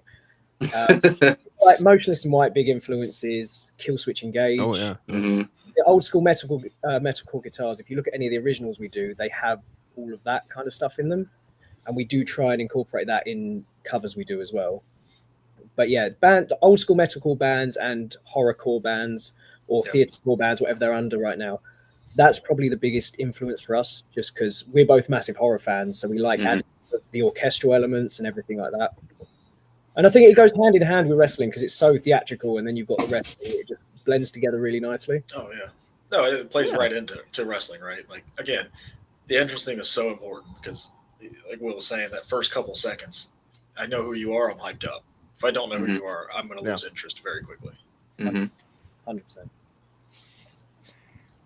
So if you guys had the opportunity to create an original theme for anybody, whether it's WWE, AEW, TNA, a wrestler, who would you want to most work with? Go on, Darth. You go first. See how I just passed that one over? Yeah. I mean, we did a original for Mike Rome, the NXT ring announcer. Yeah. And we thought it came out really cool. And we speak to him regularly. Just doing that was such a cool moment for us. Just like sending voice notes backwards and forwards, and him loving it. And he wanted to push it to WWE to try and get them to use it for when he comes out at shows and stuff. So honestly, that was amazing. I think if we ever got a chance to work with anyone else, we'd probably lose our minds, cry in a corner, what's happening. Because even when people share our stuff, it's absolutely ridiculous to us. Like we've had so strange. Someone like Karrion Kross would be really cool. Anyone with, especially now, anyone with a dark character and kind of the alternative aspects they have, that would probably be the best for us. Like someone like Rhea, Karrion, Aleister Black, people like that. That would very, very good. Good. I think Aleister was top of the list for me. Like he's one of my favourites at the moment, and with everything about his theme, his entrance, I think that would be a top one for me to do a theme for. I just think he's brilliant. Yeah, Aleister's a good one. Oh yeah. How long does it take you guys to complete like a song? So day one, I'm picking this one. You go through all the creative process. On average, how long is it taking you guys to complete it? So when Will came over the other week and he was here, we got a song from start to finish, all recorded, all mixed, mastered, everything. We did it in about an hour and 30 minutes. Wow. Normally, it's the whole back and forth, sending files, all that. So we'll get a song completely finished in maybe 3 hours when we're in different countries, but we're literally pumping out a song a day. Sometimes we do more. There was one day we did about 8 in a day. It's quite demanding because we're literally every day having to put out something new. And we're just lucky that we can cover everything with the mixing, the mastering, all the instruments. Yeah. We don't use anything that's sampled or backing tracks. We do everything ourselves. We've got a pretty good turnaround for stuff. So yeah, it does depend. In the same country, easy as hell. When we're far a little bit longer, probably double the time. That's it. Yeah. Nice. It's fair. Oh yeah. So as you guys kind of look at the trajectory of, not even just the rest of 2025, but beyond, are you looking for more covers, originals? Like, are you thinking a full album of covers? Like, what is next for you guys? We'll go for this one. We're about to put out our third EP called If We Wrote the Theme, so that will be the next main thing for us. We've just started doing like a Throwback Thursday thing where we do like some old emo pop punk songs sort of things. We also did a cover of Fairly Odd Parents theme, just to sort of branch out there, see what people like, see what people don't like. So yeah, I think we'll predominantly stick with the WWE themes because that's our main thing. But I think we just as a collective, we just like doing music. So if we can sit and write something, cover something that sounds good, we're happy to put it out. But I think for next year, we want to try and get some sort of, I don't know, maybe like a DJ slot, an emo night slot, something where we can, actually play our music out to a crowd and just see how it turns out, really. Yeah, definitely. And also, we've been invited to some independent shows in England. There's a guy called J.E. WrestleTalk on TikTok. We did a We did a theme for him, and in the first week, it's got like 60,000 streams. And he's actually going to be general manager for this event, and he's coming out to it. So we got to love that. Tickets to go there in October. So just doing stuff like that, I would love to get in the ring at some point because when I was a kid, I did pro wrestling for training. So if anyone ever wanted to put me through a table, I'm so down for that. That's on my. We know some people that I feel like we can. It'd be so bad. So bad. The other thing is, I don't know if you saw Sammy earlier. I'm sure she'll put you through a table. Oh, Honestly, it could be anything. It doesn't even have to be in a ring. If one of you guys had a table lying around, you want to put me through it, you do it. But yeah, one of the things we'd also spoken about was we've done some themes for indie wrestlers as well. And we'd love to eventually get to a level where we could set up our own show, invite all the indie wrestlers that we've done themes for, and just put on our own event. Would be like end of the line kind of target to do. Mm-hmm. Yeah. Would be very cool to have our own promotion set up just for like a one-off show. All the wrestlers we've done things for come along and we get to put on a sick night of wrestling. That would be really cool to do. I fucking love that. Yeah. That would You're speaking our language here. We fucking love this. Absolutely. we do. Yeah, we do. So you mentioned Shawn Michaels versus The Undertaker earlier. And I'll ask each of you this question. Mr. WrestleMania, which one is it? Is it Shawn Michaels or The Undertaker? I'll let you go first, Will. I can't knock out sexy boy, can you? For me, it's Shawn Michaels all day long. All right. Man. Okay. Yeah. I think for me it's Undertaker just for the streak. Just for the like realistically, no one's ever gonna beat that. They're just not. And But some of the names on that streak though, come on. Yeah, but Shawn Michaels, you can't be Mr. WrestleMania if you have a losing record at WrestleMania. You can be Mr. WrestleMania if you put on the goddamn performance of a lifetime. In a losing effort. He went into WrestleMania with a broken fucking back. All right, And he lost to Taker twice. He lost to Taker twice. That's fine. That's fine. I mean, don't get me wrong, Shawn Michaels is top tier.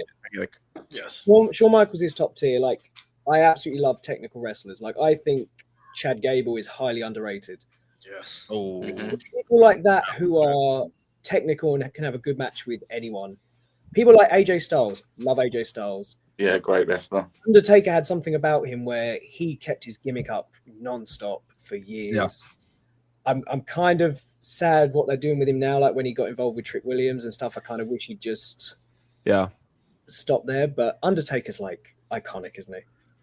and that and I'm glad that you brought that up because I feel like as kids that grew up watching The Undertaker, and careers come to an end, and you're always kind of the like, what's next? You see it with Austin, you see it with Foley, you see it with HBK. Would you have expected that Undertaker would be used in the way that he is being used now post WWE? Like when you first see that aura, and it's just like, I think you're just kind of here. it kind of hurt his reputation a bit. Like some of the stuff now, it is. I think so. Yeah, I kind of wish they'd left the character completely and just don't call him The Undertaker. Like I know they sometimes refer to him his actual name, but still with him coming out with an entrance and stuff on the bike and stuff, just leave all that, have him do something completely different. So it just, I don't know. I feel weird about everything he's done since, and for the career he had and for how he stuck to the gimmick for so long, it does seem a bit weird now. Yeah. I don't know how Will feels about that, but Literally the same. I'm sat there thinking, can I respond to this? No, he's saying everything I want to say, so I'll take that. That's fair. Real quick, can you guys give me your top three, your top three favorite wrestlers in the business right now? Like, who are you guys? I know you mentioned Chad Gable. I know you mentioned Aleister Black. Who are your guys' top three? Like, man, when they're on the TV, I got to watch them. Yeah. For me, I'll start, obviously Aleister. Aleister's definitely there for me. Drew McIntyre, really enjoy watching him at the moment. Yes. He's great. Who would be a third for me at the moment? Don't know. Do you know what? I really do enjoy watching Solo. I know he's not the greatest, but there's something about him that just I have to watch when he's on. He just cracks me up. It's good. No, your favorites are your favorites. I can't argue with it. I think for mine is it's got to be Rhea. Rhea's got to be up there. Yeah. Anything to do with Uncle Howdy and White Six. I love Bray. I went off WWE for a bit, and The Fiend brought me back into it. Anything to do with him, I will always watch that segment. Love everything about it. The little Easter eggs they were doing before his return, like all the White Rabbit they'd put up. I thought that was amazing. Mm-hmm. So anything with them, they will always be up there for me. Mr. Iguana's got to go in there. Oh yeah. We watched AAA and Mr. Iguana was absolutely brilliant. Oh, that was amazing, wasn't it? I Every love belt that. on him, every belt on Got him it. was fantastic. Got it. I really enjoy Dominic Mysterio at the moment as well, because it's like watching a new version of Eddie. I think that's why I enjoy him so much. Yeah. That's good. That's another good answer. All right, Eric, I'm going to ask one more, and then I'll let you go because Of course. the floodgates have opened. Is there one song in particular right now that you guys really, really want to do? Like, what's the one on your list that, man, I'm ready to go do this one? Let's go do it. Phew. That's a tough one. Sorry, again. Who would I love to do a theme for? Do you know what? I'm going to stick with Aleister. I think I'd really enjoy to do like an original theme for Aleister Black, make it really dark, really heavy, give a nice, huge pop for that entrance. I think that for me, just because he's my favourite, I'd go with Aleister, make it a complete original. I for an original, I'd say Aleister as well, or the White Six. Yeah, either one of them two. I think we could work a really good theme around that. As a cover, I really want to do Lita's. Mm-hmm. I used to love Lita's theme, so I haven't done that one yet. That would be one I want to try and do soon. Yeah, that one, Forcible Entry is a goated wrestling album for me. It was the height of junior high. Like there's just something about every track on that fucking slaps, and it sucks that we can't play whatever anymore. But Lita's was number 2 as far as if I had to rank them. Like there's just something about number the 1? visceral. I'm interested now. What's number 1? I already said the name of it. I can't say it again. Why? Whatever. Huh? Because we don't talk about him. We're not allowed to. Oh, I will say. Okay. Okay. I was like, wait, it took me a minute. Yeah. Would have loved to have done that one, but obviously it's a bit, Yeah, a bit controversial, that one, isn't it? My favorite one off that album is Raven's theme. Oh, Ravens. that's a good I loved that one. Yeah. The crows End of everything. Yes. Oh, it was so good. It was so good. Cypress Hill. Can you guys do Broken Dreams for me, please? We've done a cinematic version that's out on Okay. Spotify. We've done a full cinematic version. I need to look at that. Because it's that we can't just upload normal covers because we have to get copyright licenses and everything like that. So if we upload a cover, we normally do it cinematic. Gotcha. So we've got Randy Orton's cinematic coming out. We're doing the Jey Uso cinematic that's going to go out. Cody Rhodes cinematic. So if we release covers, it's normally those ones. Awesome. Yeah. I'm gonna listen to that today because I need to hear Thank it. you, man. Gentlemen, it has been a goddamn pleasure to hang out with you. First, we're going to ask you to tell everybody where they can find you on social media, what you have coming up next, and then number 3, you want to do a song for the Wrestling Junkies? Carl, we can do that. We'll make you a thing. 100%. Yeah, we'll make you a banger. Yes. But yeah, Eric doesn't know anything about metal, so this will be perfect. Fist and Chip, and we're going to bookend with Fist and a Chip. There we go. So you can find our joint TikTok, which is David Bartolome, just because he joined halfway through, made it a bit hard to change it. We would have lost all the numbers and stuff. So David Bartolome on TikTok. Will does have his own one. That's Will Scarr on TikTok, where he does tier lists and stuff. And then on Instagram, it's David Bartolome Music and Will Scarr on Instagram. Mm-hmm. Will knows the YouTube and Twitter because he takes care of the Twitter is Will and David Themes, and we've started posting on YouTube now, so you can find us under Will and David on YouTube as well. And I think we do post on Facebook as well, but no one really uses Facebook. I still use Facebook. But you can find us under Will and David on Facebook if you'd like to check us out on there. Yeah. But yeah, if you can put me through a table, we'll do a theme for you, 100%. Okay. 100%. Where do you live? You said Florida? I'm on my way now. No, guys, thank you so much for coming on. Thanks for coming on this morning. Appreciate it. Thank you for having us, guys. Appreciate it. Hope to talk to you guys soon. Anytime. Cheers. Thank you to David and Will for joining us. Thank It's you really to everybody good. that is watching right now. Yeah. I'm leaving again. Yeah. Why? Oh, God, a guy gets his wife pregnant in a New Orleans bathroom, and then all of a sudden, it gotta go take care of his dependents. Anyway, thank you so much for joining us today. We're the Wrestling Junkies podcast. You can find us on X and TikTok at Junkies Pod. You can like us on Facebook, follow us on Instagram at Wrestling Junkies Pod. They were already on the show. You should put up our graphic of at X on Junkies Pod. I can't talk right now. There's been a lot of champagne, and it's a Francis Ford Coppola bottle. I think I can't do that. There we go. But thank you to everybody that has joined us today. We're a bunch of degenerates that probably should not have a morning show of any kind, and yet here we are, and we're happy to be with you today. Thank you to Sammy, thank you to David, thank you to Will. We have talked about our 4 pillars. Hi. I just figured I'd stop by. I'm like hanging out backstage, so you don't have your other half. So how are you, Mr. Cincinnati? We haven't chatted in a minute. I'm not sober right now. Yeah. Wait, what were you drinking over there? It is Prosecco of the Francis Ford Coppola variety. How much did that cost? Oh, that can't be too much. That had to be like, what, no, $15, like $16? Yeah. Oh, yeah. That's not that bad. Just something. Mimosas, or are you just drinking it straight? No, it's just champagne, bud. The grape juice is right there, and I just did not grapefruit juice. It's an entire bottle that I'm like, oh yeah, no, it's gonna be really good, and then it's not gonna do you any favors just sitting out. You got to put that thing in the fridge, bud. You know what? I know it was a rough start to the morning, but here we are, and I get to sit at the pool in 33 minutes after this. So yeah, I'm doing fucking great. Yeah, look at Manny's ready to go. Manny's gonna be hopping in right after this. All right, podcast dad's back, so I can leave now. Oh, you're not back. I gotta go get in the car. I'm gonna join the car.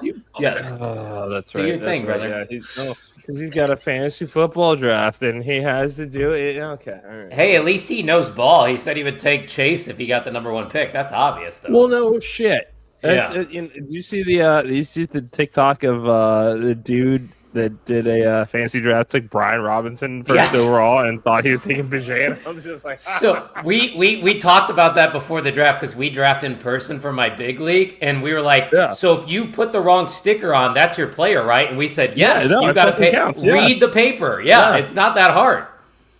And there are some friends. I'm not this friend that will give that grace of like, are you sure that that's who you want to take? And then we'll double down and be like, that's okay. All right, that's fine. If you're not paying attention, you got to deal with it.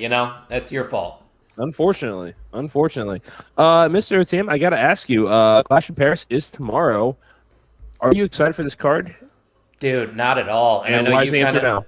Yeah, I was going to say, the answer is no, because there's too many PLEs happening, dude. We go from weekend to weekend, and I don't think it helps that, other big companies run other weekends, so we are always watching wrestling every single weekend, it seems, but the WWE schedule is just chaotic, man. They're giving them no time to build to a really good card. For me, it's not even necessarily the build, it is the... It is, and we knew that this was going to be the TKO era of what can we do to make the most money as quickly as we can. Right. So we went from so ESPN, they're going to carry all the pay-per-views starting with WrestleMania. We're now 6-7 months earlier than expected. It's we're going to do WrestlePalooza. Pat McAfee's going to be there. John Cena is going to main event. Probably against Brock Lesnar. Yeah.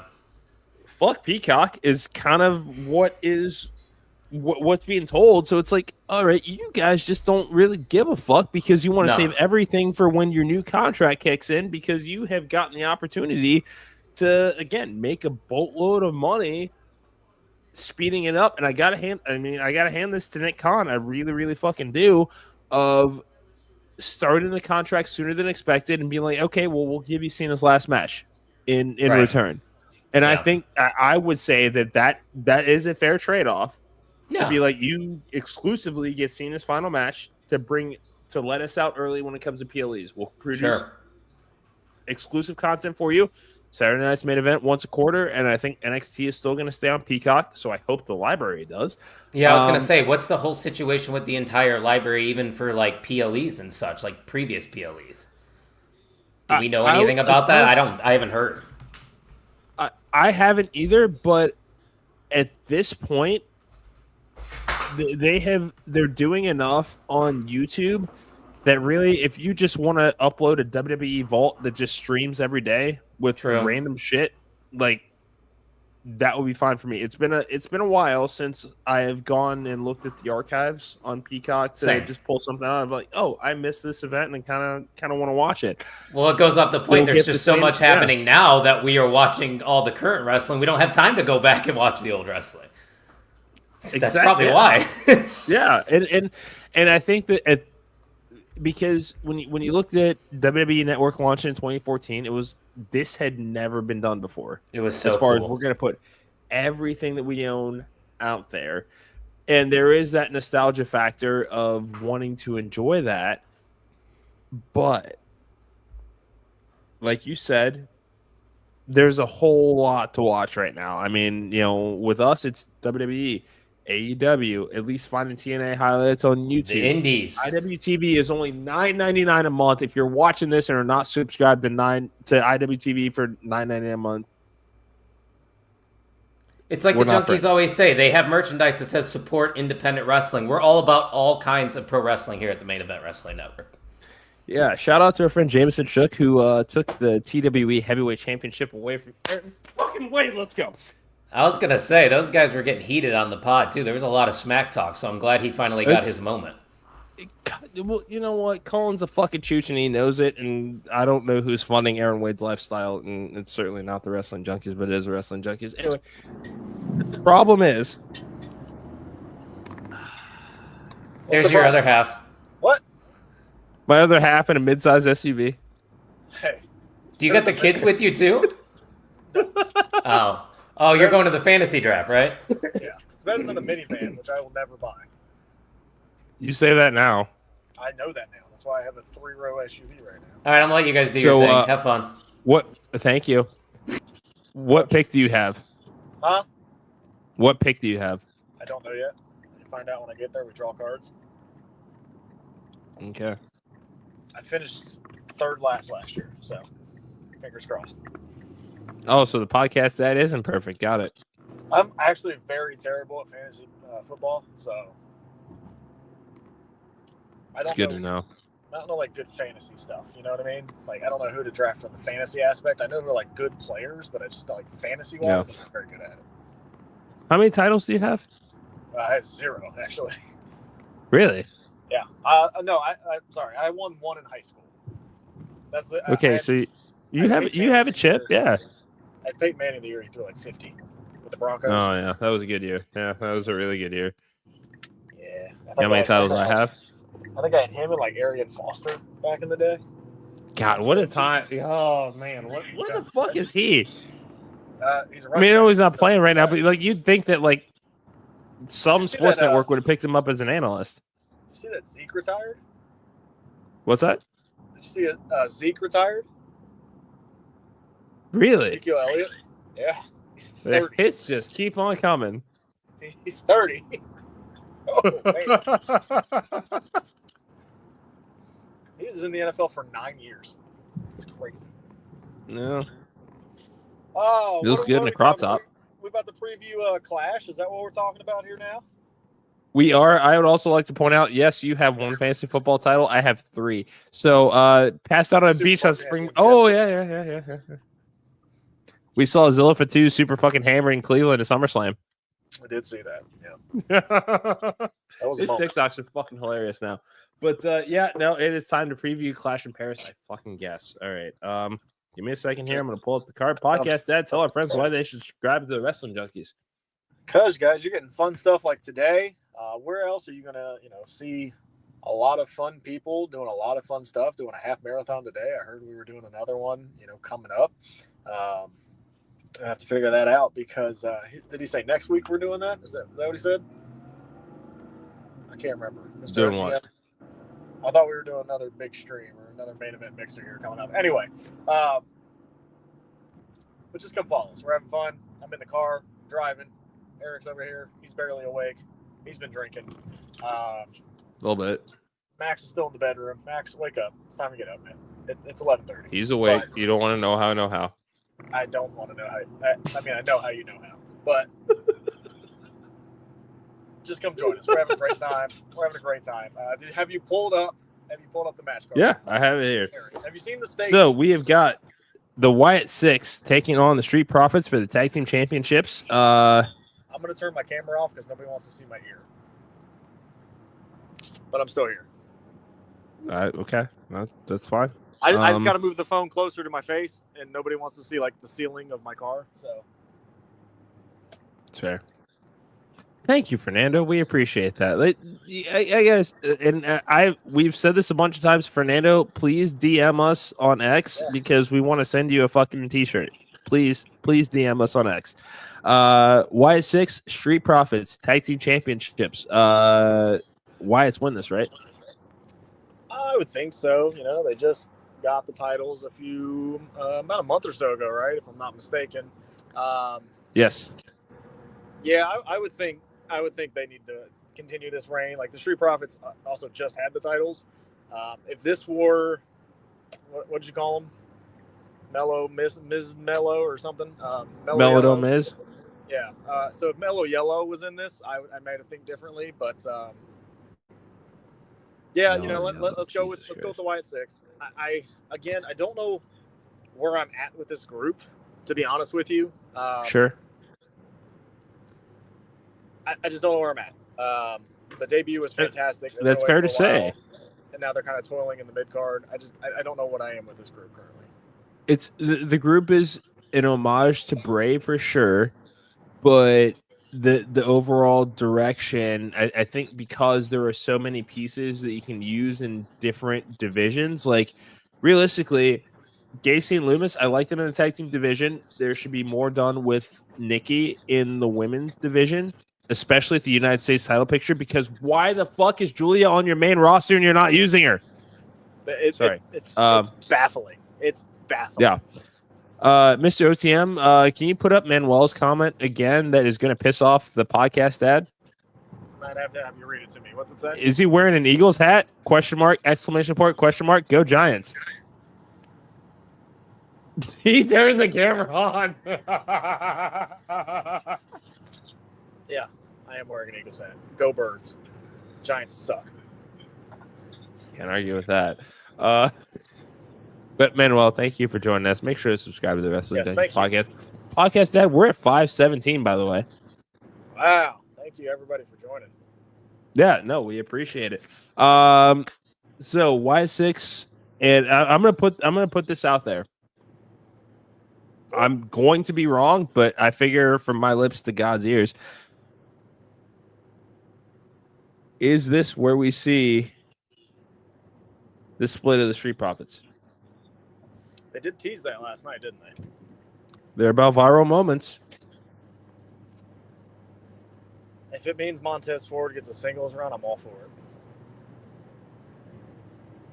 I would love it. That's where I'm at. If that happens, I'm all for it. I don't know why he's not a top guy. It's fucking mind-boggling that it's not happening. Yep, I agree. Next up, What's next let's talk about it. Becky Lynch, Nikki Bella, Women's Intercontinental Championship. Becky Lynch, move on. That's where I'm at. Becky Lynch or Nikki Bella wants to earn her way back up the roster. That's great. Go to NXT. Brie return at all? Huh? Does Brie return at all? Does that make a difference? I'm just asking the question. I hope not. I don't want to hear that god-awful theme song. Prima! God, one of the top 5 worst themes ever. Easily. I can't argue with that.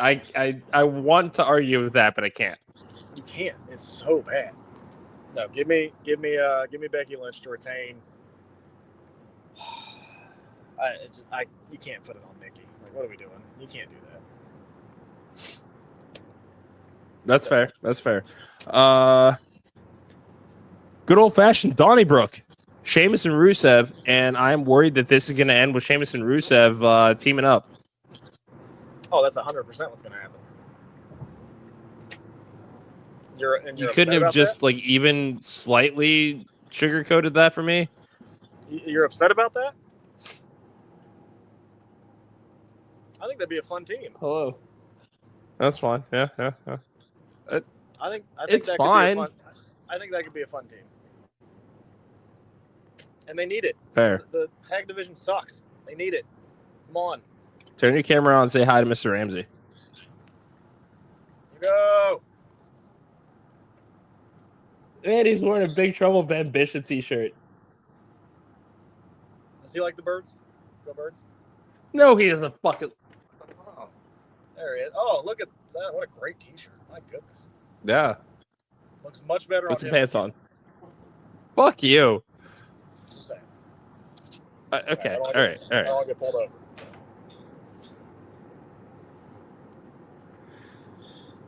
Next up, we have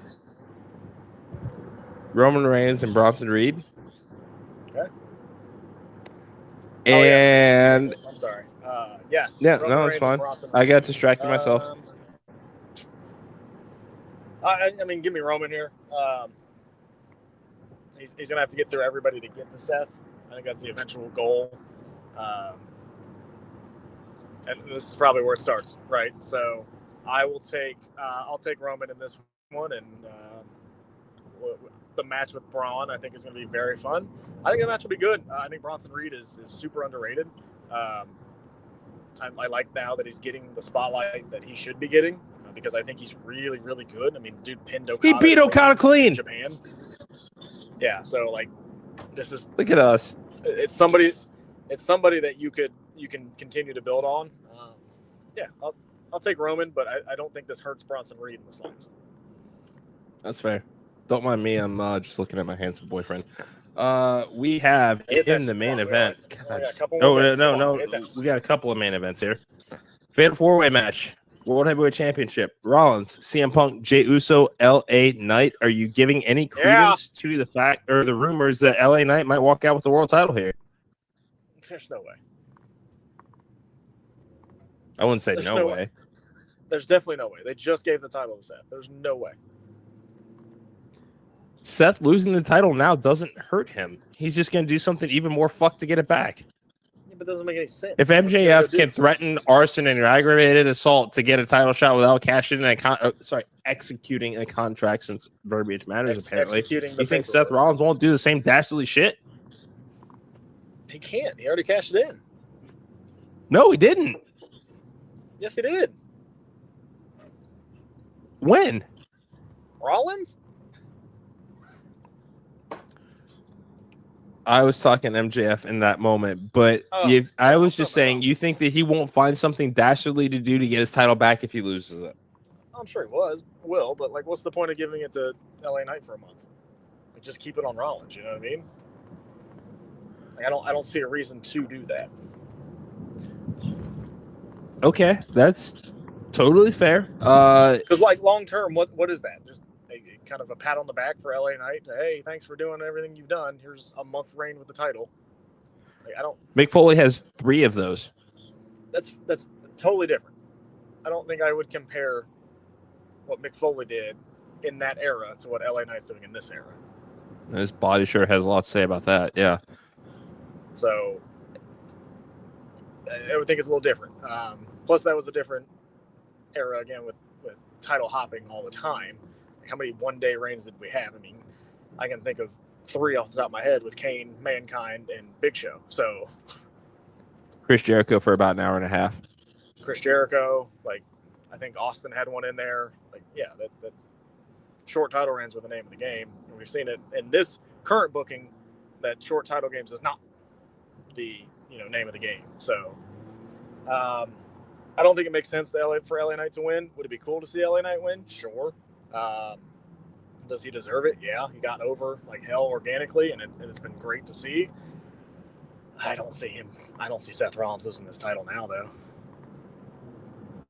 Okay. I mean, especially after he just took it off of Gunther, put it on Punk, and then take it off Rollins. Like, that's 4 title holders in a span of a month.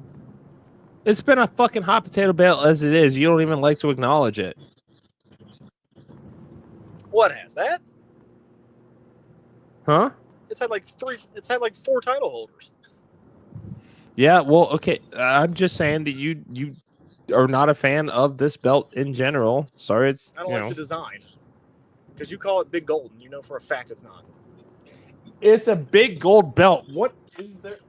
No, don't go get it. Put it down. There you go. And he's gone. And he's gone, folks. He went to the bedroom. I don't know what he's doing in there, but and he's gone. And no, he's back. Oh, and he's gone again. All right, guys, if you like what You're not even on camera. Please subscribe. Yeah, because I'm driving. Please subscribe to the Wrestling Junkies. Oh, I have to have a fantasy draft in the middle of a fucking Saturday when we got 2 hours on with the Wrestling Junk. We probably shouldn't. You should not be allowed to do brush anymore. Scheduling conflict. I'm sorry that I'm a busy dad and I may have double booked myself. It happens. I showed up. Insert joke about a New Orleans bathroom here. You already mentioned that, and I'm going to get yelled at for that because that is not known. And now everybody watching knows that. So thank you for that. Thank you for that. The way that I see it, I have a coupon for at least one don't look. Knock it until you've tried it. Who says that I haven't? You haven't been to New Orleans, have you? I've been to New Orleans. Okay, you've been in the New Orleans bathroom, huh? Try as I might, I can't get anybody pregnant in New Orleans bathroom. You know, when we went to Washington, all the urinals had stalls. It was the weirdest thing.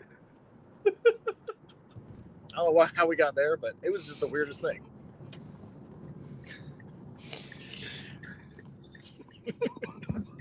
Like, it didn't make any sense. Like, why does the urinal have a stall? Thank God that we have 12 more minutes left of this.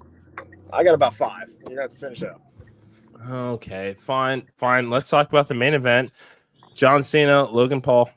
Oh, shit. I forgot about this match. No shit. That's why I don't care about this card, but I'm still going to watch it in the middle of a Sunday. It's Cena. Cena needs to win this. Like, what are we doing? I don't say he needs to win this, but, like, Cena should win this.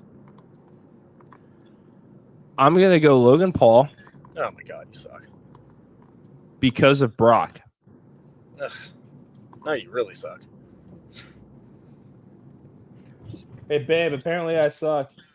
God. What? I guess. I mean, nobody wants to see Brock, but I guess, whatever. You're probably right. But... I don't want it either, but, like, you know, his jet gets from Canada to Paris. It's a whole nother issue, and it's a whole nother pod, but this John Cena retirement tour has not been fun. Dog shit. I blame The Rock, and I blame Travis Scott. I think we can finally say it. Like, they didn't actually have a plan for this. They fucked it. They forked it.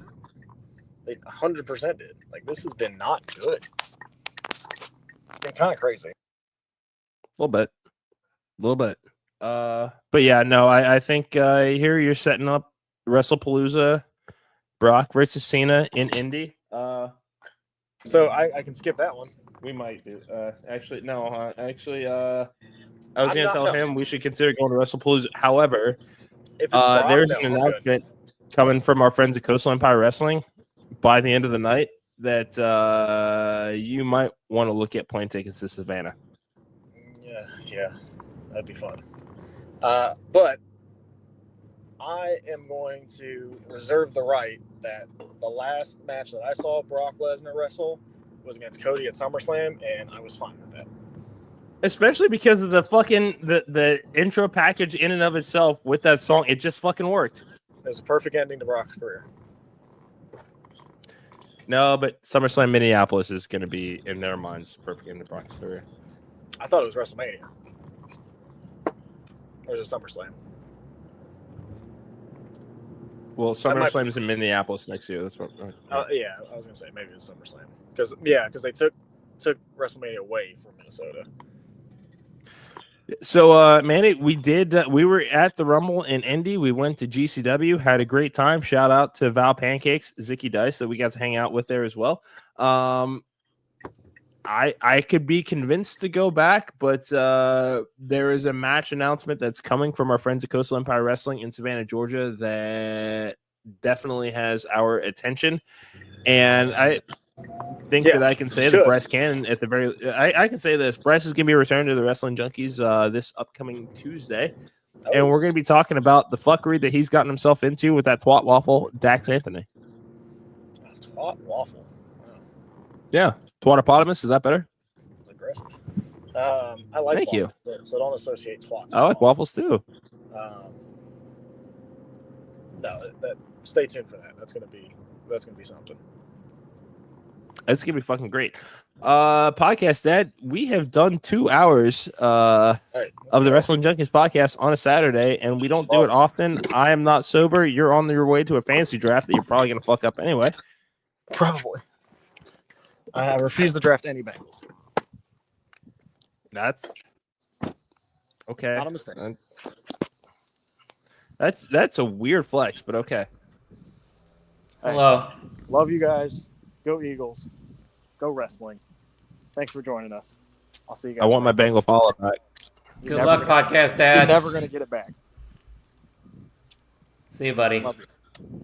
Fuck you. I figured I'd come kill some time on here. you. It seems like, are you ready to go? Is that why? No, he was ready. He was like, yeah, no, I'm not going to be able to do a full 2 hours. So it's like, hey, the way I see it, we were 10 to noon. It's 11:52. I have 8 minutes left. So, Mr. OCM, catch me up in your life here. Well, really not much to catch up with over here. You know, doing the same shit. We're still on the gym grind, watching wrestling every single day. I've been putting in the work, man. The first time we met, I commented on your biceps. I commented on. Thank you. Killing it, yeah. Thank you, dude. I appreciate it. So I saw your biceps, and I'm like, I can't have the smallest biceps on the network. What do you guys got planned today? You got some fun, exciting things going on? So, Mr. Ramsey is headed up to Columbus to watch the Ohio State game. I'm going to be drunk poolside. I'm going to get the old, I'm going to get the beer pong float out, hang out, be a bum, and I think it's going to be one of these days. Have you seen the full belt collection? No, I have not. So, I feel like because I'm going to play a bunch of beer pong today. Yeah, no, hey, because we're going to have the hobby hour later, people showing off their stuff. So why don't you show off your stuff while we got the opportunity? Oh, geez, something just came down. Oh, you got the BTE title? Oh, yeah. This is coming out to pool with me today. Yeah. How much did that cost?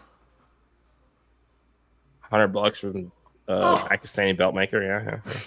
Dude, that's another thing. I know you can relate because you run your Instagram for your account. The amount of belt creators on Instagram that are just trying to sell you belts is a little obnoxious. I understand it's a grind. The hustle. I very much do. I do. However, you can only say, "Oh no, we're good. We don't need anything right now." So many times before it's like it gets annoying. Well, dude, do you DM people out of the blue that you don't know to hey, subscribe or check out? Because I don't even do that because I feel like that's just, I want to grow organically, if that makes sense. I get that. You can only do so much of it. Only do so much of it. You don't want to too do much. And podcasts will say the same thing. I mean, when it comes to guests that we have on our show, the worst that anybody can say is no thanks, don't want to be on. Sure. And we keep moving. That's totally fine. I mean, we have experienced that in the 2.5 years plus that we've been doing this. It's like, okay, I get it. Not your thing. All good. Right.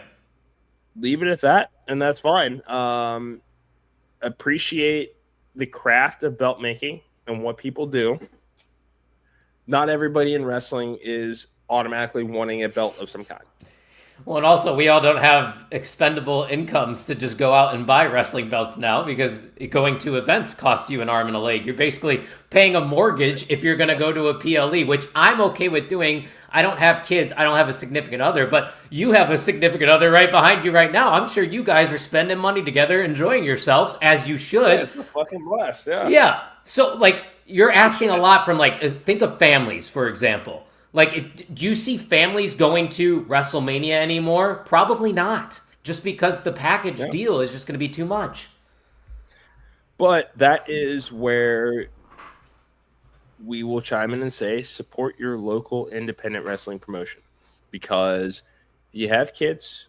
A lot of times, kids are going to get in free. You're paying for a couple of adult tickets.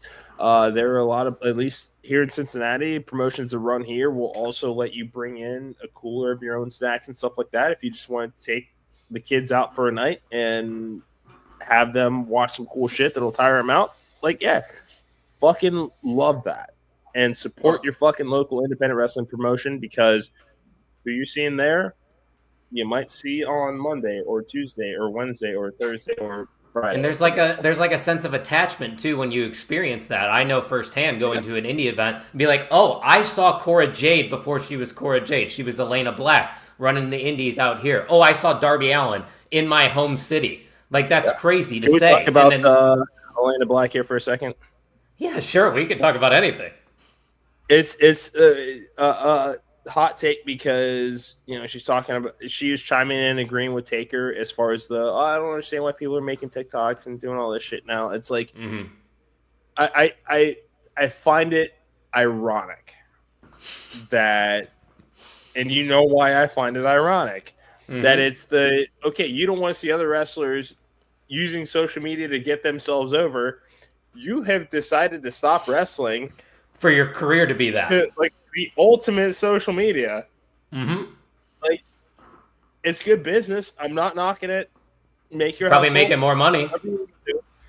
We know that she's making more money. Okay, like, if the fact that Lacey Evans is making more money on that site compared to working for WWE, it's like, I just find it hypocritical. I agree. Where you're saying, okay, well, I don't understand why they're filming TikToks and doing all this shit, and I want to wrestle and I want to do all that. You're not wrestling anymore. You've decided that you don't want to do it, which is fine. You can absolutely make the choice not to wrestle anymore. Do you? Yeah. But you have put yourself in a very social media heavy industry doing content creation. Hi, Jackie. Thanks for joining us. Subscribe to the Junkies podcast at Junkies Pod. Follow us on YouTube. We got some great guests coming up next week. We got about 2 minutes. I was going to ask you. Yeah, might as well go ahead and tell us what you guys got coming up. Let me pull up the calendar here. We got Bryce Cannon coming on Tuesday. Nice. We have on Monday Dono Heffer joining the show. He is a graduate of the Nightmare Factory. Wednesday, we've got our boy Vin Parker. This is a rescheduled interview from earlier this past week. Bryce, I'm sorry. He's really gonna hate me for this one. Oh boy. Yeah. So, Coast Empire Wrestling this year, Bryce Cannon and Dax Anthony do not get along. That'd be a fucking understatement. Bryce, I'm sorry. Dax is gonna be on Thursday. Oh no. No, it's not. So you booked them in the same week? Wow, that's ballsy. That's not the sloppiest thing I've done in my life, Kyle. I believe that wholeheartely, my friend. God, okay. Well, I mean, you could have found. I've heard stories. I haven't. I'm just saying. I've heard stories. Any number of ways to say that. I love you. It comes from a place of love. I love the Wrestling Junkies podcast. I love what you guys are doing, and the fact that you took 2 hours out of your morning to do this, I appreciate you, my friend. Oh, buddy, I owe you too. Yeah, you didn't want to say the L word. I get it. Fair enough. But any final remarks before I kick you the hell out of here? Support independent wrestling. Support OTM. Support the Main Event Wrestling Network. We do a lot of cool fucking shit. We also want to hear from you. Like, when it comes to wrestling content, there is no shortage of what can be done. Tell us what you want to see. Yeah, tell us what you want to see. That's Subscribe, because Mr. Cincinnati, we are now only 29 subscribers away from 200. I think we can get there. That's today, it? So, yeah, we can get there, right? That Wrestling Network, man. There you go. You heard it here. Be Mr. safe. Cincinnati, Thank you enjoy guys your day. for joining us. Shout out to Sammi Chaos, Will, and David. Thank you so much for joining us. Be safe. Make good choices. I'm going to go play some beer pong. Bye. Have fun, buddy. Oh, gosh, now it's just my big ass on the screen. So I guess I'll bring in somebody else here. Making their Main Event Wrestling Network debut, this man is 1/3 of the WrestleHolics podcast here on the Main Event Wrestling Network. The first time I'm ever talking to him. Yes. Manny T, what's up, dude? What's going on, man? You know, I'm actually taking time out of what's just kicking off today. You know, biggest game of the weekend, biggest game of the season. You One know, versus three. Yes, we've got my Texas Longhorns taking on the trash ass Ohio State Buckeyes. So I have to ask this then, because you're from Indiana, correct? Correct. As am I. How did you become a Texas fan if you're born and raised in Indiana? So my dad, my grandpa was a groundskeeper for Texas Tech University. Oh, my no mom, shit. Yeah, my mom was born in Defiance, Ohio. She's a Buckeye fan. Spent all my life all my summers down in Texas, San Antonio. And, we would always drive by this big stadium in Austin, and I was just in awe with it since I was a kid. Yeah. And I asked my dad one day, Dad, what stadium is that? And he goes, that stadium you don't need to worry about. I said, okay. So I did my research, and I fell in love with Burnt and Orange at 7 years old. And okay, I can respect that. Like, if it's a young thing where it's like ingrained in you, it's like when my dad, right when I was 5 years old, was just telling me, you like the Green Bay Packers, you like the St. Louis Cardinals. It's very weird, I know. He has his own backstories on how he got there, so I understand what it's like to be a fan of a team outside of the state, so I was a little curious. So here's the crazy part. I am completely Texas through. I'm a Texas Rangers fan. I'm a Dallas Stars fan. I'll root for the San Antonio Spurs, but I'm, purple and gold never get old. That Lake Show. Mm-hmm. Obviously a Longhorns fan. I will root for Texas Tech every now and then if my dad, pays That's me. fair. But as you can tell, I completely am sacrilegious, and I despise the Dallas Cowboys. Yeah, no, that's fair. So do I. Actually, no, I kind of love them right now as a Packers fan. Of course you would. I mean, what a steal. Granted, it took you 2 first-round picks, but those are late first-round picks, dude. Those aren't guaranteed to pan out. And Green Bay's in such a position, still the youngest team in football. That was a no-brainer for them. So amazing. That was probably the third happiest day of my life. My first to my kids being born. The third is, Jerry Jones, just completely pooping the bed. Oh, yeah. Everybody loves making fun of Jerry because he's just a fucking idiot. Jerry's World is the most beautiful stadium I've ever been in. I bet. I've never been. Jerry's World, I'm scared to go in there. Yeah, I would never want to go in there. But, hey, before I let you go solo here for a little bit, I'm curious, too, because you are relatively new to the network. Yep. I want to know a little bit about the backstory of the Wrestleholics podcast, how it all came to be, and what you guys are really all about. So I'm actually the third leg of the Wrestleholics podcast. I was brought in a year and a half ago. Me and Podcast Drew in DC. Me and Podcast Drew, actually, we go way back, 10, 15 years. We used to play flag football together. We shared the same interest in wrestling. We always talked about it. He came over one night. It was kind of like a mafia scene. He came into my house. The dining room was really, literally really dim, and we sat across from each other at the dining room table, and he was like, hey, so I know you're a wrestling fan. I'm a wrestling fan. I have this wrestling podcast. I have a spot open. Here's the contract. Sign it, and we're hitting the ground running. So right. I did, never look back. And here we are, 40, 50 podcasts later. We've been to Royal Rumble, several other PLEs. We're actually just did 2 local promotions here in Fort Wayne. We went up to a couple expos, one in Detroit, one down south. We're trying to make headway. Dude, you guys are. I see DC getting interviews too with you guys were there as well for Mick Foley. Oh no, that was me. I did that. You got the interview. Yeah, okay, that's right. Man, that was an interview of a lifetime, let me tell you. Was that the biggest moment you would say then in your podcasting career? Oddly, no. And really? It's gonna sound bigger. Really weird, but interviewing Shotzi was my biggest. She's cool. She's super, super cool, down to earth, and she fit right in with us. I mean, we're 3 guys who like to talk mess and goof off, and she hit the ground running, picked up right where we started. Dude, she was at the last GCW show that I was just at in New Jersey. But it's funny you mentioned going to all these shows. You've been at the Royal Rumble and whatever. We've probably unintentionally crossed paths before. Because I was at the Rumble, I go to SummerSlam all the time. I don't know if you've ever heard this story. So Jay Gold, who's the other half of the night shift show that I do on Tuesdays, he's a part of the Indie Wrestling Guide on this network. Okay. And the Indie Wrestling Guide podcast, the Wrestling Junkies podcast, and my podcast were all at GCW in Cleveland. Or no, not GCW, AIW. And we didn't even know each other at the time. But we were all in the same building. And now here we are, all on the same network together. That's Isn't that awesome. weird? Yeah. Hey, like you guys said, WrestlePalooza is coming to Indianapolis. I'll be there. What other way to Airbnb, have a great time, and go see a great show? Dude, we've been talking about that too. I know you're in the group chat. We'll talk a little bit off the record, but we're talking about getting like a house and just making content together. Oh, definitely. That'll be a blast, man. That will main event moves, baby. That's what we do over here. But yeah, I'm gonna let you do your thing. So Manny, appreciate you hopping on here, and the floor is yours, my friend. All right. So as you guys know, I'm Manny T, 1/3 of the WrestleHolics podcast, and I'm alone today. This is what happens when you let the inmates run the asylum. So, but before we get started, make sure to follow us on all social media platforms and catch us on streaming on YouTube or wherever else you stream, bootleg, or illegally download. If illegally downloading is still a thing, at the WrestleHolics pod. Give a big shout out to Main Event Wrestling Network for putting on this half marathon stream. It's my first one. It's going to be wild, and here we go. Let's see how it goes. I know, like I said, I'm missing two guys. DC, he's doing family things, being a dad, going to the zoo and stuff. Podcast Drew, man's doing things. He's out, supporting local colleges and shooting film for them. But we'll see how this goes. I'm a little nervous, as you can tell, but we'll jump right into it. I know I put some notes on. Start out actually with WrestlePalooza, September 20th here in Indianapolis, Indiana. I'm excited.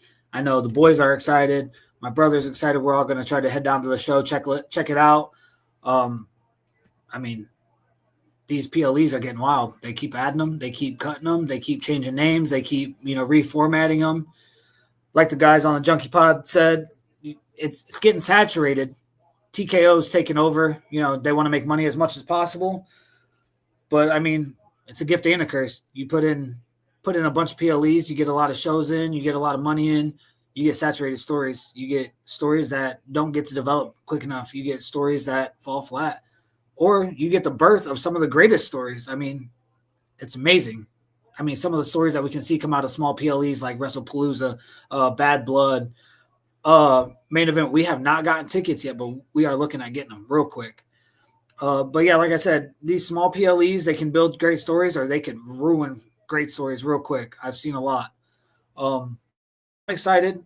DC's excited. Drew's excited. I know that. But other than that, I know one of the big things that I want to talk about right now is my man, Main Event, Jey Uso, 4 letters, 1 word, yeet. It looks like he's starting to turn back the clock. We're seeing this, how do I put this turning heel or less. Jay's showing that side of him that we seen early on in the bloodline. This ruthless, this relentless Jay who you talk out your mouth sideways and Jay's gonna come at you. He don't care who you are, where you are, how big you are. And he's got Roman Reigns in his ear again. But we've got a different Roman Reigns in his ear. We've got a Roman Reigns who's, telling Jay, hey, you've been here before. You know how to run this. This is all you. I'm gonna step back. I'm not gonna tell you what to do. I'm gonna let you do your thing.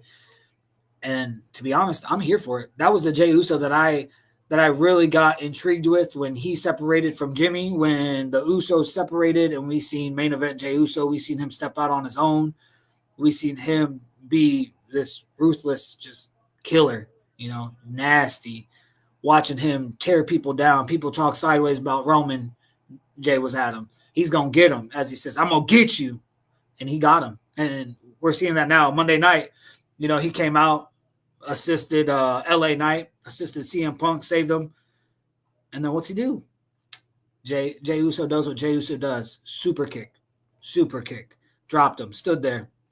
No remorse. No regret. No nothing. And I loved it.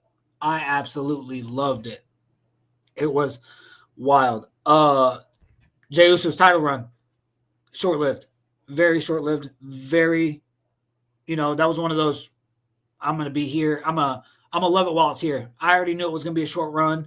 It was sad that it was a short run, but in the run that he had, I loved it. I loved all of his antics. He wanted to defend the title as much as he could. The on and off with Gunther, okay, I'll give that, whatever. But the way he won it, didn't expect it. Didn't expect him to tap out Gunther the way he did with the rear naked choke.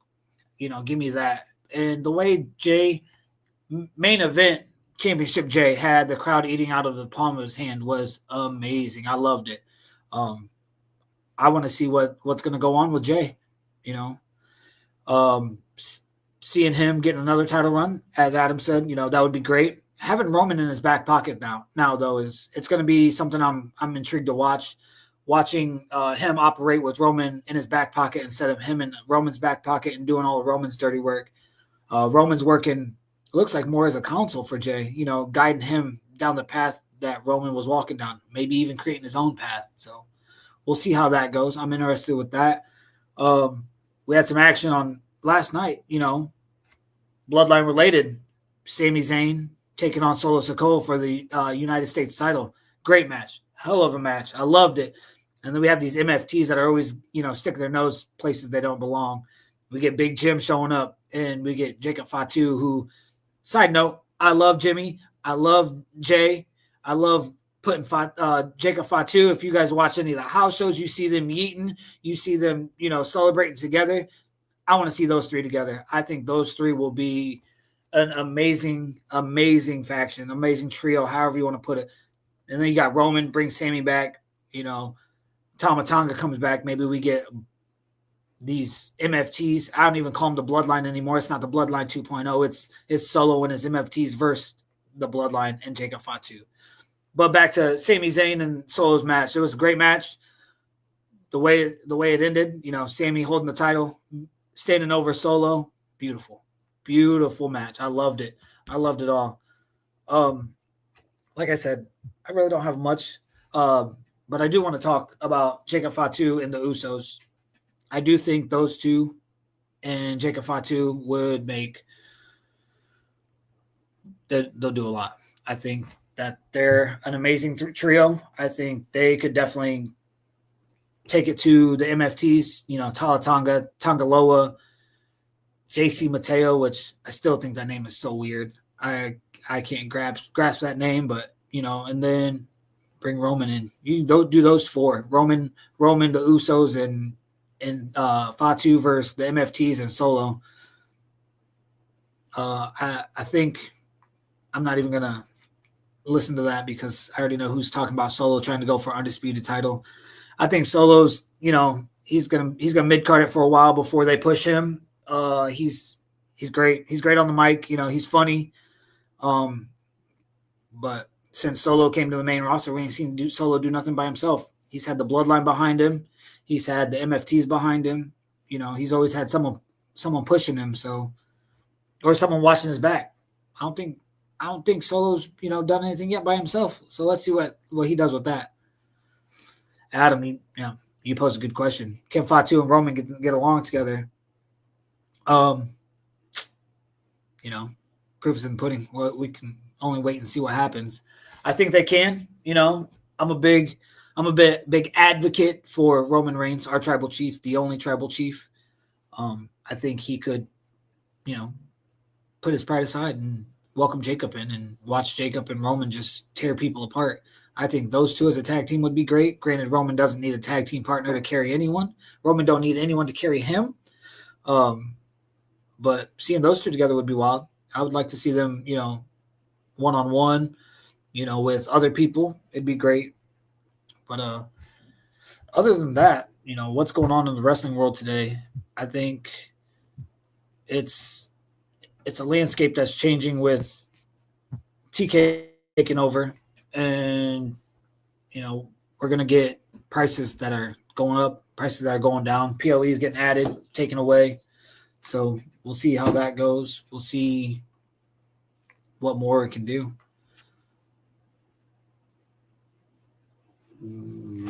So I know the big talk about this weekend is Clash in Paris. And everyone's kind of hating on this card, Clash at the Castle, Clash in Paris. I looked at this card. I took a look at it. I was interested in some matches. I wasn't interested in other matches. A lot of them are wash, rinse, repeat matches.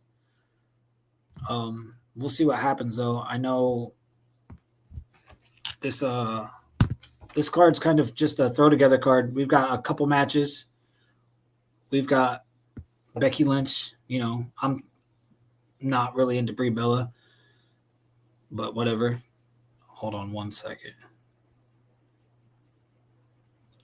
We've got MFTs. We've got. Hold on, let me pull this card up real quick. I know I should have been a little bit more prepared, but usually my boy DC is on it and has these up. Like I said, I'm learning to fly by the seat of my pants today.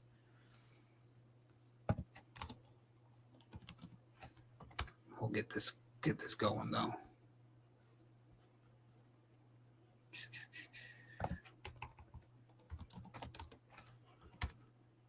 But other than that, I think. Oh! To bring something up, I was actually watching SmackDown yesterday, and I watched the promo that John Cena cut on Logan Paul, and that had to be probably one of the better promos that I've seen John Cena cut in a long time. I don't think that he was really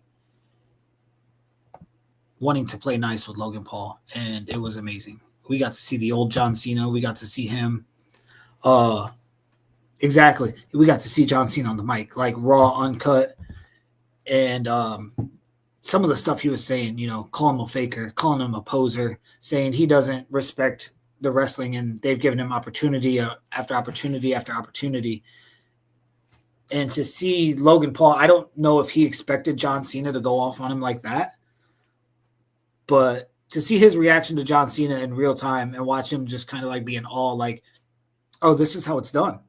Oh, he gets to watch hands down probably top 3 on the mic just completely obliterate him. I don't think Logan got 5 words out after John Cena said something. I know he tried to say something when John Cena went into the crowd and apologized to the little boy that he snapped on, but he took that kid on the walk.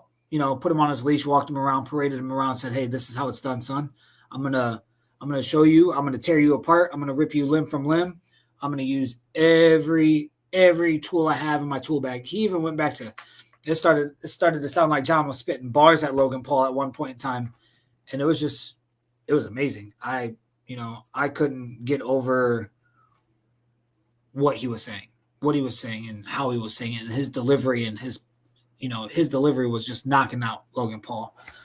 And then to go back to what else happened on SmackDown was tag team match between I believe it was the Street Profits and Mello Don't Miz. I don't know how I feel about that, but I watched a little vignette of Montez earlier this week and seeing him, talking to himself in the mirror, and I think the Wyatts are getting into him a little bit, getting him in his head, starting to make him contemplate what he's doing, and is what he's doing is right. So we'll see what happens with that. Does Logan Paul beat John Cena because of Brock? Yes. I think Brock's gonna play a big part in what Logan Paul does in this match. I know Logan's going to probably try to use the brass knuckles. We'll probably see Brock in Paris, and we'll probably see Brock, not have to put his hands on John Cena, but distract him long enough for, Logan Paul to pull something out of his sleeve and sneak away with the win, which then we get that story. We get that buildup. Last time John Cena and Brock Lesnar wrestled, I think there were 36 German suplexes. I think there were, 15 F5s. I am exaggerating completely, but John Cena just got taken to the woodshed by Brock Lesnar in that match. I would love to see John Cena and Brock Lesnar and Rollins Punk at WrestlePalooza. I know I believe it's the first PLE on ESPN, but man, if they're stacking the card like that for Indianapolis, it's going to be packed. We're going to see other faces. It's going to be packed to the gills. Wow. Thanks, Tim. Yeah, 14 Germans at SummerSlam. I mean, I've taken a German suplex, and I did not like it. It hurt. We have a local promotion here in Fort Wayne. I know a couple of the wrestlers, and they let me get in the ring one day, and my buddy, shout out Jacob Braun, the dirtiest wrestler in Fort Wayne, as Podcast Drew would say. He was like, "Let me take you for a ride." He gave me a body slam, and then Suplex City. I wrestled, so I know what a belly to back suplex feels like. 5-point toss. I don't like them. I haven't taken a 5-point toss like that in probably 20 years. So to take one at 35 years old, no, my body ain't ready for that no more. I don't know how these guys do it. People say wrestling this, wrestling that, but that stuff really hurts. But WrestlePalooza, it's going to be big. I can't wait to see what the card looks like. It starts to shape up to. So I know they're going to try to get John Cena and Brock Lesnar on that card. It'd be amazing main event. How it turns out, I hope it doesn't turn out like SummerSlam. 14 German suplexes, 5 F5s. John Cena just getting ragdolled. Hopefully we get an actual match. Hopefully we get to see John Cena put in work on Brock Lesnar. I mean, is Brock Lesnar coming back in to put Cena over? Is Brock Lesnar coming in to put Brock Lesnar over? I guess we'll just have to wait and watch that story. So we're sitting here talking, and I keep looking at this Clash in Paris card, and I'm actually more underwhelmed than I am, excited to watch it. Only match that I'm excited for, honestly, is the Fatal 4-Way, which I hate multi-man matches, but, like I said, watching Jey Uso super kick CM Punk and LA Knight, yeah, I'm excited to see how that match turns out. I'm excited to see who turns on who. So main event, my 3 favorite wrestlers right now or of all time? All time, I can tell you right now, all time off the top of my head, Eddie Guerrero, Rey Mysterio, and the Icon Sting. Right now, as of today, who is wrestling today? It definitely has to be Dirty Dominic Mysterio, which when he first turned, I hated him because obviously Rey Mysterio. Grew up watching Rey, grew up watching Eddie, and then seeing Dom turn on his dad. I hated him at first, but his character arc, what he does, what he did, and where he's going is amazing. Definitely got to give a nod to the tribal chief, the only tribal chief, Roman Reigns. One of my favorite wrestlers. I know it might sound, mainstream guys. And then actually, one guy that I've been following a lot is Javon Evans. That man is tearing it up in NXT. I cannot wait until he gets his title run. He's going to knock out, Obafemi. Let him finally dethrone the ruler. I know he's been 0-2, 0-3 against him so far, but hey, his time's coming. That man needs NXT strap on him right now. Nothing hotter than him. So, hey, bringing in my man Tino. What's going on, man? How you doing? It's nice to talk to you in person. Like Kyle said, first time we've actually talked in person and everything. How you doing? Oh, welcome to the network, man. Not bad. Officially. Thanks. I appreciate it. It's definitely man, talk about trial by fire, and then doing it by myself without my 2 co-hosts.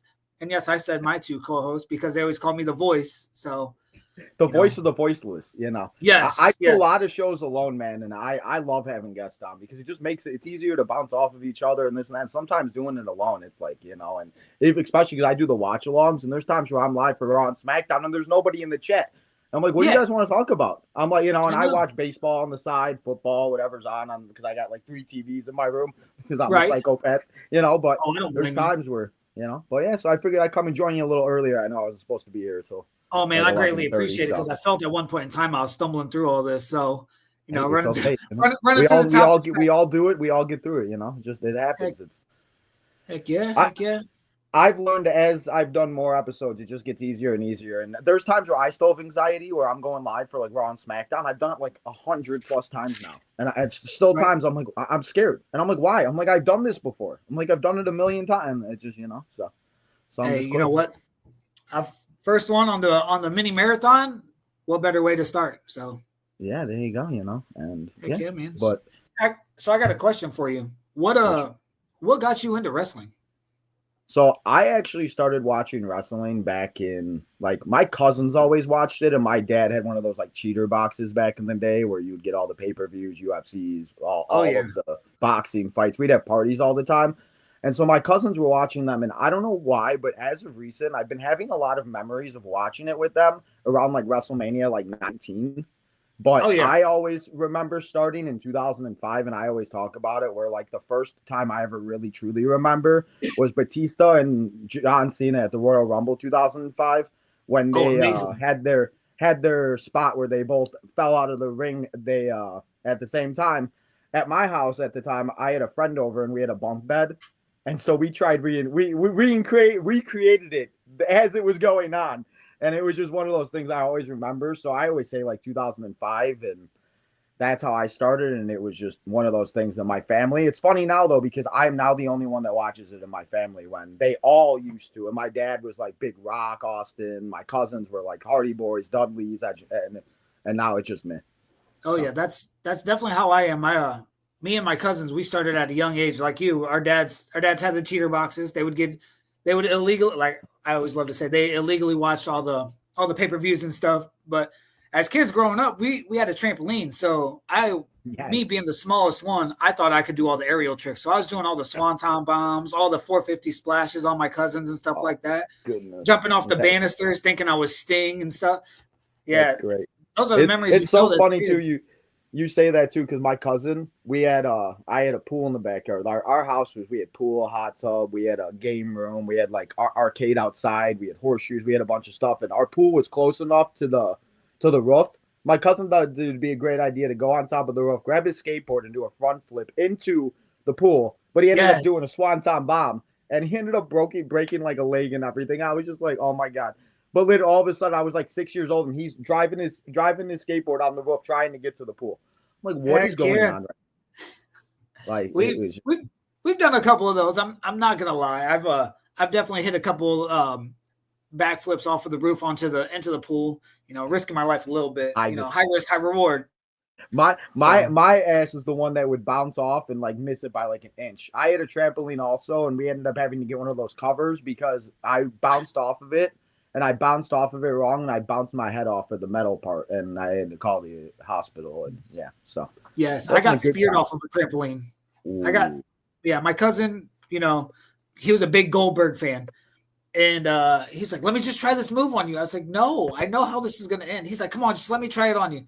It's like, "All right, yeah." It ended with me on the ground and horrible.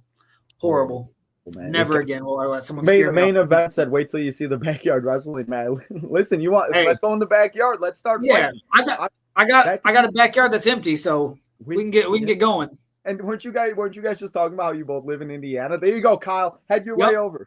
Let's do it. Hey, wherever you're at, I'll drive to. I'm down for it. We're doing, instead of 12 hours, guys, we're doing 14 now. It's 2-hour main event. Backyard wrestling. Hey, backyard wrestling. The Amazing Manny T. Oh, and we're streaming it. He said, and we're streaming it. He said, "Dad, look at this guy calling everybody." Oh, already calling me? Okay.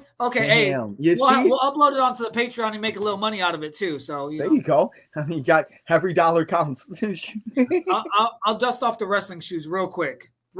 So, guys. Yeah. Now we're having a main. Who said that? Oh, he put you in game. I didn't even get to pick. First of all, I can't be in your corner because you are a Packers fan, and I'm a Bears fan. And after you got Micah Parsons, I don't want to talk to you. So no corner.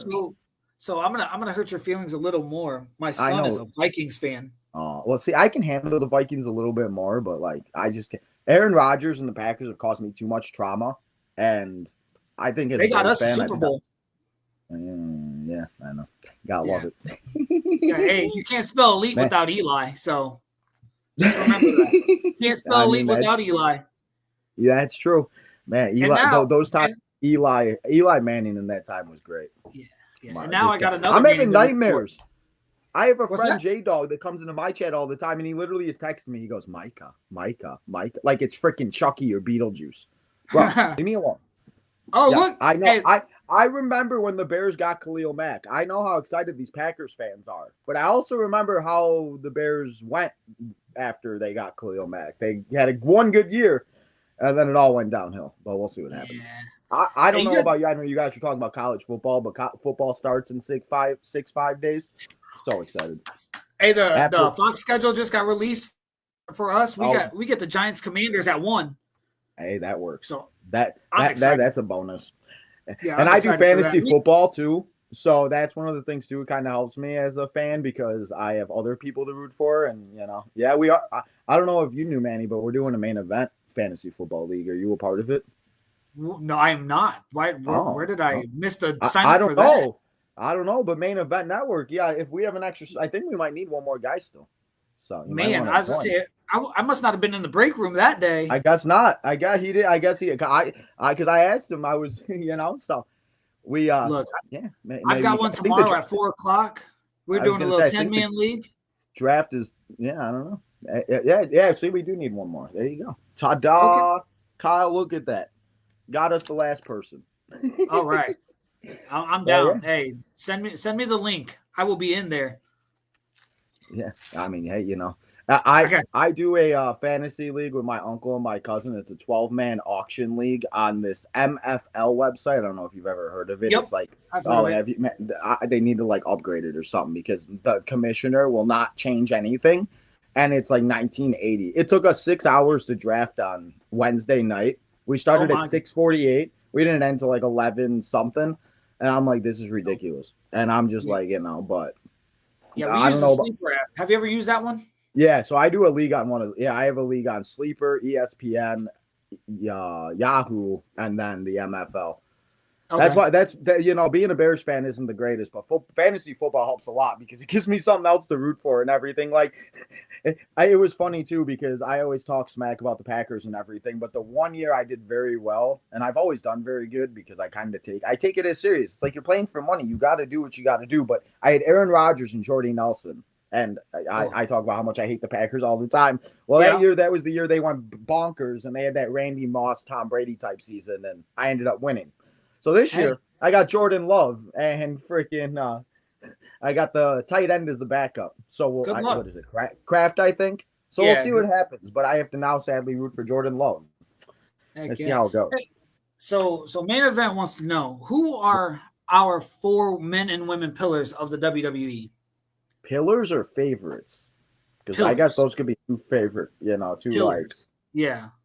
Who of like right now? Or of all time. The future AEW. I don't watch AEW, so I'm lost. The Junkies. Okay, so I missed that part of it. I was listening to it while I was working, and then I sat in Cracker Barrel for 30 minutes, so I must have missed that part. But, as of today, our pillars of WWE. I'll let you go first. Oh, you gotta put me on the spot, damn. Always. So we're talking about people that are in the company right now, or are you talking about people like all time? Because let's do right now. Current WWE superstars. I think it's got to be Roman, Cody. Yep. Let's see who else is.